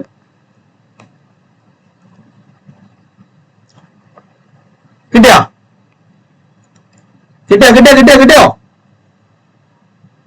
വെരി ഗുഡ്. 4200. സ്പീഡ് പോലെ. അതാ 61 2 വാല്യൂ നമുക്കറിയാം. 2/3 ആണ്. ഇൻറ്റു 6300 ആണ്. 3 6 23 23 1 3 3 21 2 കൊണ്ട് ഗുണിക്കുക. 21 2 എത്ര? 42. കൂടെ 42 2 0 കൂടെ ഈ 2 0 ചേർന്ന് 4200. ഇത്രയേ ഉള്ളൂ. ഓക്കെയാണോ? അവിടെ ഓക്കെയാണോ? ഓക്കെ. ഇനി ഓക്കെ. അപ്പം ഇവിടെ ഇതേപോലുള്ള കുറെ ഫാക്ട്സ്. അപ്പൊ ഈ 2 ഫാക്ട്സ് ആണ് ഇന്ന് നമ്മൾ ശതമാനത്തിൽ പിടിച്ചത്. 2 ഫാക്ട്സ് എന്തൊക്കെയാണ്? ആദ്യം പറഞ്ഞ കാര്യങ്ങൾ എന്തൊക്കെയാണ്? ഒരു സംഖ്യയുടെ 100%, 10%, 1%, 50% ഇല്ലേ? അതറിയാമെങ്കിൽ ഏത് ശതമാനം ചോദിച്ചാലും കണ്ടുപിടിക്കാൻ പറ്റും. നിങ്ങൾ ഇനി നിങ്ങളുടെ PSC പഴയ ക്വസ്റ്റ്യൻസ് ഒക്കെ എടുത്ത് നോക്കുക. അതിൽ ശതമാനത്തിന്റെ കണക്കുകളൊക്കെ സെപ്പറേറ്റ് കാണും. നിങ്ങൾക്ക് സിമ്പിൾ ആയിട്ട് ചെയ്യാൻ പറ്റും. ഏത് ശതമാനം ചോദിച്ചു കഴിഞ്ഞാൽ നമുക്ക് ചെയ്യാൻ പറ്റും. പിന്നെ ഇതേ രൂപത്തിലുള്ള കണക്ക് ഇപ്പൊ നമ്മൾ ചെയ്ത രൂപത്തിലുള്ള കണക്കുകളുണ്ട്. അതായത് ഏതിന്റെയൊക്കെ 12.5 കൂടി വന്നില്ലേ? 12.5 25 37.5 50 62.5 75 87.5 100 ഇങ്ങനെ വരുന്നതിന്റെ പിന്നെ എക്സ്ട്രാ 2 എണ്ണത്തിന്റെ 33 1/3%. അതുപോലെ തന്നെ 6.25%. 6.25%ന്റെ വാല്യൂ എത്ര? 6.25 കാര്യം എത്ര? 1/60. അതുപോലെ തന്നെ 62 2 3%. 63 2 3% എത്രയാണ്? 2/3. ഇനി കണക്കറിയാന്നുള്ള കാര്യമാണ്. നമ്മൾ 5, 15, 10 അങ്ങനെ കുറെ കാര്യങ്ങളുണ്ട്. അതായത് 5ന്റെ ഗുണനഹരണവും 15ന്റെ ഗുണനഹരണവും 20ന്റെ ഗുണനഹരണം, ഇങ്ങനെ കുറെ വലിയ സംഖ്യകളുടെ ഗുണനഹരണവും ഇങ്ങനെ എഴുതി കൂട്ടി ചെയ്യേണ്ട കാര്യമില്ലാതെ മനസ്സിൽ ചെയ്യാം. ഇത് എവിടെയാണ് ഉപകാരപ്പെടുന്നത് വെച്ച് കഴിഞ്ഞാല് നമ്മളുടെ നിങ്ങളുടെ ക്ലോക്ക് ഒക്കെ ഇല്ലേ, ക്ലോക്ക് ഇല്ലേ, ക്ലോക്ക് കണ്ടുപിടിക്കുക. ക്ലോക്കിന്റെ കോണളവ്, സമയം, അത് ഇതാ കണ്ടുപിടിക്കാനുള്ളതല്ലേ? അത് ചോദിക്കും. ആവറേജ്, ശരാശരി പഠിക്കുമ്പോഴത്തേക്ക്, അതുപോലെ ടൈം പഠിക്കുമ്പോഴത്തേക്ക്, വർക്ക് ആൻഡ് ടൈം പഠിക്കുമ്പോഴത്തേക്ക്, ജോലിയും സമയമില്ലേ, എ എത്ര ജോലി, ബി ഇത്ര ജോലി, സി എന്നൊക്കെ പറഞ്ഞ് ചോദിക്കത്തില്ലേ? കണക്ക് പഠിച്ചിട്ടില്ലേ? ഓക്കെ. അപ്പം ഈ ഭാഗങ്ങളിലൊക്കെ നമുക്ക് എടുത്ത് പെരുമാറാൻ പറ്റുന്ന ഒരു സാധനം, അതായത് പേനയും പെൻസിലൊന്നും ഇല്ലാതെ കണക്ക് ക്രിയ ചെയ്യാതെ പെട്ടെന്ന് ആൻസറിലേക്ക് എത്താൻ പറ്റുന്ന കുറെ ക്രിയകളും കൂടി നമ്മൾ ഇതിന്റെ കൂട്ടത്തിൽ പഠിക്കണം. നമ്മൾ ഓട്ടോമാറ്റിക്കായിട്ട് ഇതിന്റെ കൂട്ടത്തിൽ പഠിക്കും. ഞാൻ ജസ്റ്റ് സിമ്പിൾ ആയിട്ടൊന്ന് ഇത് ക്ലാസ് ബൈൻഡപ്പ് ചെയ്യുന്നതിന് മുമ്പ് ഒരു കാര്യം പറഞ്ഞൊക്കെ അവസാനിപ്പിക്കാം. നമുക്ക് ഒരൊറ്റ കാര്യം, നിങ്ങൾക്കറിയാം, നിങ്ങൾക്കിപ്പം സിമ്പിൾ ആയിട്ടുള്ള ഇപ്പൊ 10 കൊണ്ടുള്ള ഹരണം നിങ്ങൾക്ക് അറിയാം, ഗുണനം നിങ്ങൾക്ക് അറിയാം അല്ലെ? 10 കൊണ്ടാണ് ഒരു സംഖ്യയെ 10 കൊണ്ട് ഗുണിക്കാനായിട്ട് എന്ത് ചെയ്താൽ മതി? ഒരു സംഖ്യയെ 10 കൊണ്ട് ഗുണിക്ക, ആ 0 ഇപ്പം 15 ഗുണം 10 എത്രയാണ്? 150. ഒരു 0 ചേർത്ത് കൊടുത്താൽ നമുക്കറിയാം. ഇപ്പൊ 2 ആണെങ്കിൽ പോലും നമുക്ക് സിമ്പിൾ ആയിട്ട് 22 ഗുണം 2 എത്ര? സിമ്പിൾ ആയിട്ട് കണ്ടുപിടിക്കാൻ പറ്റും. ഇവിടെ വെച്ച് തന്നെ ചെയ്യാം. 24 അല്ലേ? 44. അല്ലെങ്കിൽ 12 ഗുണം 2 എത്ര? 24 അല്ലേ? അപ്പൊ ഇങ്ങനെ ചെറിയ സംഖ്യകളൊക്കെ വന്നു കഴിഞ്ഞാൽ, ഇങ്ങനെയൊക്കെ വന്നു കഴിഞ്ഞാൽ സിമ്പിൾ ആയിട്ട് ചെയ്യാൻ പറ്റും. കുറച്ച് വലിയ കണക്കുകൾ ഈ പറഞ്ഞ കാര്യങ്ങളിലൊക്കെ എപ്പോഴും ചോദിക്കുന്നതാണ്. ഈ 5ന്റെയും 20ന്റെയും ക്രിയകള് പെട്ടെന്ന് വലിയ സംഖ്യകളൊക്കെ എടുത്ത്. എക്സാമ്പിൾ ഇപ്പം 12 ഗുണം 15 മനക്കണക്കാരി പെട്ടെന്ന് പറഞ്ഞേ, കിട്ടുമോ? ഇത്രയുള്ള സമയം കഴിഞ്ഞു. തെറ്റിപ്പോയി. തെറ്റിപ്പോയി. ഞാൻ എഴുതാം ഓൾഡ്, നമ്മളെ പഴയ രീതിയിൽ. Very good. 180യുടെ ആൻസർ. ഓക്കെ. 12 ഗുണം, അത് ഇതൊക്കെ ചെയ്ത് നോക്കിയില്ലേ പറഞ്ഞത് അല്ലേ? I2 10 അല്ല. Very good. ചെയ്ത് നോക്കി, അല്ലെങ്കിൽ വെരി ഗുഡ്. ഓക്കെ. അതും ചെയ്യാം, അങ്ങനെയും ചെയ്യാം. അങ്ങനെ അത് ഓൾഡ് മെത്തേഡാണ്.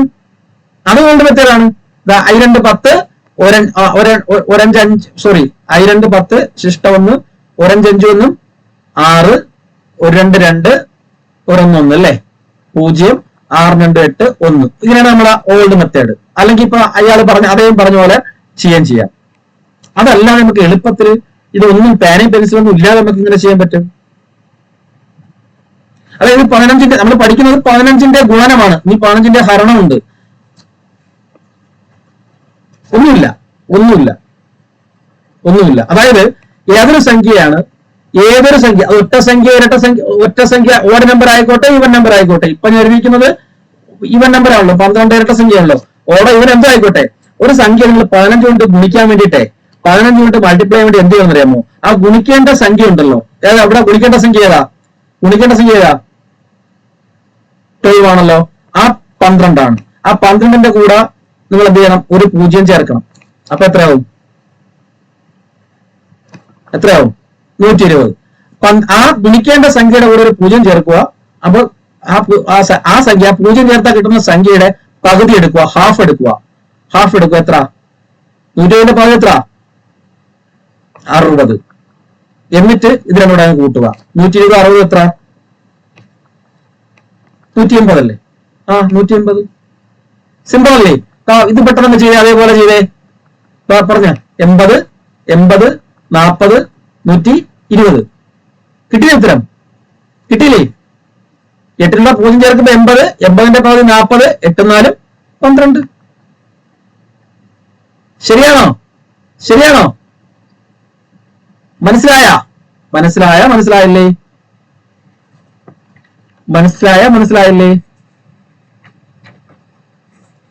ക്ലിയർ ആയാ? 15ന്റെ ഗുണനം ക്ലിയർ ആയാ? നോക്ക്, 14 ഗുണം 15. നമ്മുടെ തിയറി എന്താണ്? ഗുണിക്കേണ്ട സംഖ്യ എന്ത് ചെയ്യണം? ഗുണിക്കേണ്ട സംഖ്യയോടൊപ്പം എന്ത് ചെയ്യണം? ഒരു 0 ചേർക്കണം. 14 നമുക്ക് ഗുണിക്കേണ്ടത്. 14 ഒരു 0 ചേർക്കുമ്പോൾ 140. അതിന്റെ എന്തെടുക്കണം? അതിന്റെ പകുതി എടുക്കണം. 140ന്റെ പകുതി എത്ര? 70. എന്നിട്ട് അതിന്റെ കൂടെ കൂട്ടണം. 140ഉം വെരി ഗുഡ്. 140ഉം 74 11 1 2 210. 24 ഗുണം 15 ചെയ്തേ. ഇവിടെ വെച്ചാൽ ചെയ്തൂടെ? 240 360. 240ന്റെ പകുതി 120. 240 120 360. കിട്ടിയോ? 13 × 15 ഒറ്റ സംഖ്യയാണല്ലോ.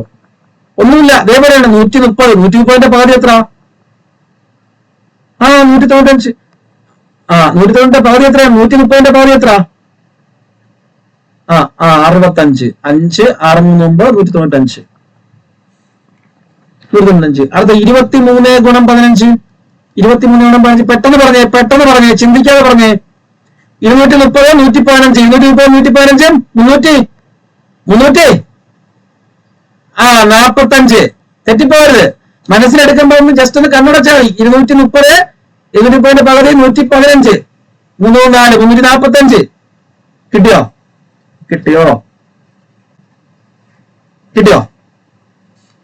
സിമ്പിൾ അല്ലേ? അപ്പൊ 15 കൊണ്ട് ഗുണിക്കുക എല്ലാവരും പഠിച്ചോ? ഏത് സംഖ്യയും 15 കൊണ്ട് ഗുണിക്കുന്ന എങ്ങനെ പഠിച്ചോ? അത്രേ ഉള്ളു.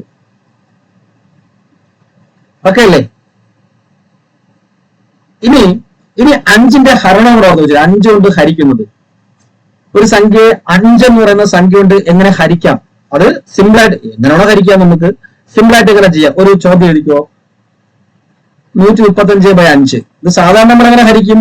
135/5 ഹരിച്ച് 13 5 എത്ര പ്രാവശ്യം പോവും? 2 പ്രാവശ്യം. 10 ശിഷ്ടം 3 3 പോകത്തില്ല. 5 ഇറക്കി എഴുതും. 7 5 35.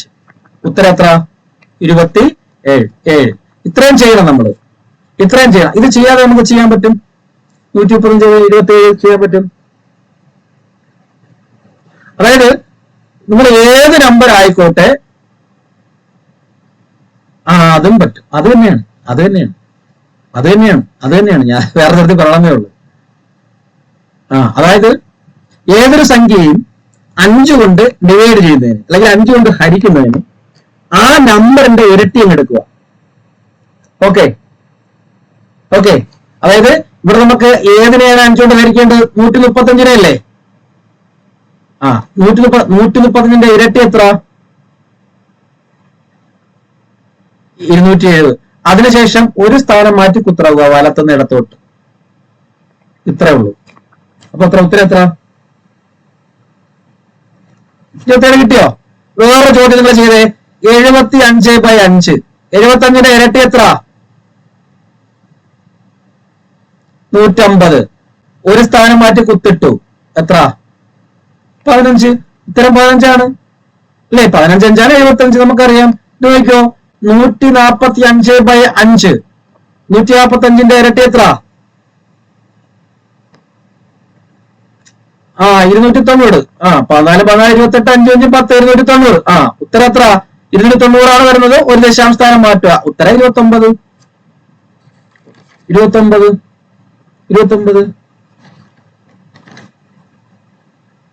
മനസ്സിലായ? ക്ലിയർ ആയ? ഓക്കെ ആണോ? അവിടെ 82/5. 82 എത്ര? 160. 16/4. Very good. 164 കിട്ടും. ഒരു ദശാംശ സ്ഥാനം മാറ്റുക.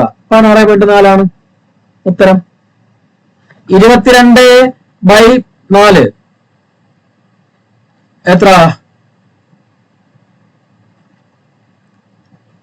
11. 11 ആരാ പറഞ്ഞ്? 22ന്റെ ഇരട്ടി എടുക്കുക, 44. ഒരു സ്ഥാനം മാറ്റുക, 4.4. Very good. ആരുടെ 11 പറഞ്ഞത്? 11 പറഞ്ഞ ആൾക്ക് മനസ്സിലായില്ല തോന്നുന്നു. മനസ്സിലായല്ലേ? Okay okay.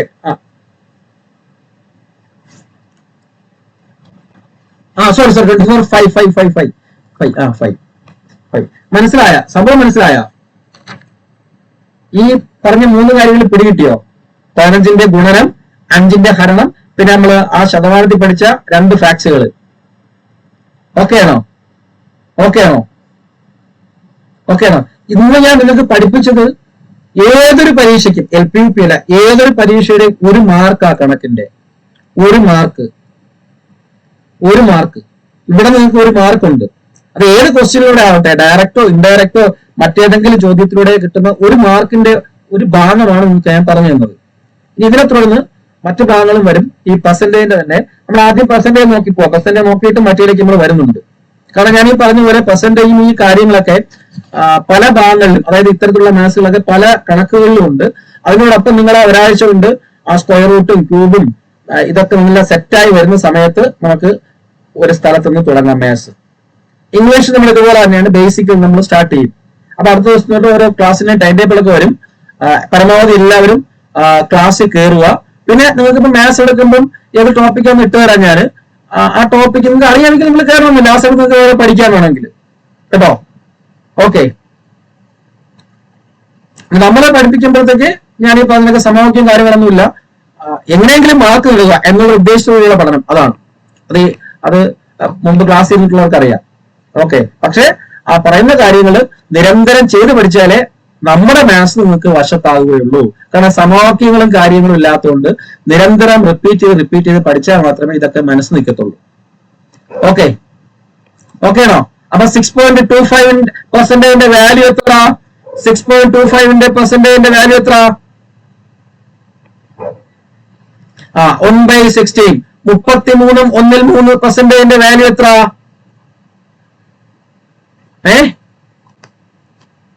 1/3. 37.5ന്റെ വാല്യൂ എത്ര? 37.5%. 3/8. 62.5ന്റെയോ? 5/8. ഓക്കെ. നിങ്ങളെ സംശയം ഉണ്ടെങ്കിൽ ചോദ്യം ചോദിക്കോ? ഒരു 5 ചോദ്യം എടുത്താൽ ഒരു ക്വസ്റ്റ്യൻ ഉണ്ടായിരിക്കും. ഈ പറഞ്ഞ രീതിയിലുള്ള, നമ്മളിപ്പോ ചെയ്ത രീതിയിലുള്ള ഒരു ചോദ്യം ഉണ്ടായിരിക്കും അതിൽ. ഓക്കെ, മനസ്സിലായോ? ക്ലിയർ ആയോ പറഞ്ഞത്? ഓക്കെ, ജസ്റ്റ് സ്റ്റാർട്ടിങ്ങിന് വേണ്ടി മാത്സ് നമ്മൾ തുടങ്ങി വെച്ചതേ ഉള്ളൂ. അടുത്ത ദിവസം മുതൽ ടൈം ടേബിൾ ഇട്ട് ഓരോന്നും ഓരോ ദിവസം ഓരോ കാര്യങ്ങളായിരിക്കും, ഓരോ ടോപ്പിക് ആയിരിക്കും വരുന്നത്. അത് സിലബസ് അനുസരിച്ചിട്ടുള്ള, നമ്മുടെ LP-UPയുടെ സിലബസ് എന്താണോ അതനുസരിച്ചുള്ള ക്ലാസ്സുകളായിരിക്കും വരുന്നത്, ഓരോ സെക്ഷൻ ആയിട്ട്. ഇപ്പം ബയോളജി ആയാലും ഫിസിക്സ് ആയാലും കെമിസ്ട്രി ആയാലും സൈക്കോളജി ആയാലും മറ്റുള്ള ഹിസ്റ്ററി സബ്ജക്റ്റുകളായാലും ഇംഗ്ലീഷ് ആയാലും മലയാളം ആയാലും മാത്സ് ആയാലും ഒക്കെ ആ സിലബസ് ഊന്നിയിട്ടുള്ള പഠനമായിരിക്കും നമ്മൾ മുന്നോട്ട് പോകുന്നത്. ഓക്കെ, അപ്പൊ കൂടെ പഠിക്കുക, റിപ്പീറ്റ് ചെയ്യുക, നിരന്തരം പഠിക്കുക, റിപ്പീറ്റ് ആണ് മെയിൻ ആയിട്ട് വേണ്ടത്. അപ്പൊ അതിന് വേണ്ടിയിട്ട് നമ്മൾ സ്വന്തമായിട്ട് നോട്ട്സുകൾ പ്രിപ്പയർ ചെയ്യണം, തയ്യാറാക്കണം. നോട്ട്സ് തരത്തിലല്ല, നമ്മൾ നോട്ട്സ് തരും, പക്ഷെ നിങ്ങളുടെ സ്വന്തമായിട്ടുള്ള ഒരു നോട്ട്സും കൂടി നിങ്ങളുടെ കയ്യിൽ ഉണ്ടാവും. Okay, thank you. അപ്പൊ വൈൻഡ് അപ്പ് ആണ്. ബാക്കി നമുക്ക് അടുത്ത ക്ലാസ്സിൽ കാണാം. ഓക്കെ അല്ലേ? Thank you. Okay, welcome.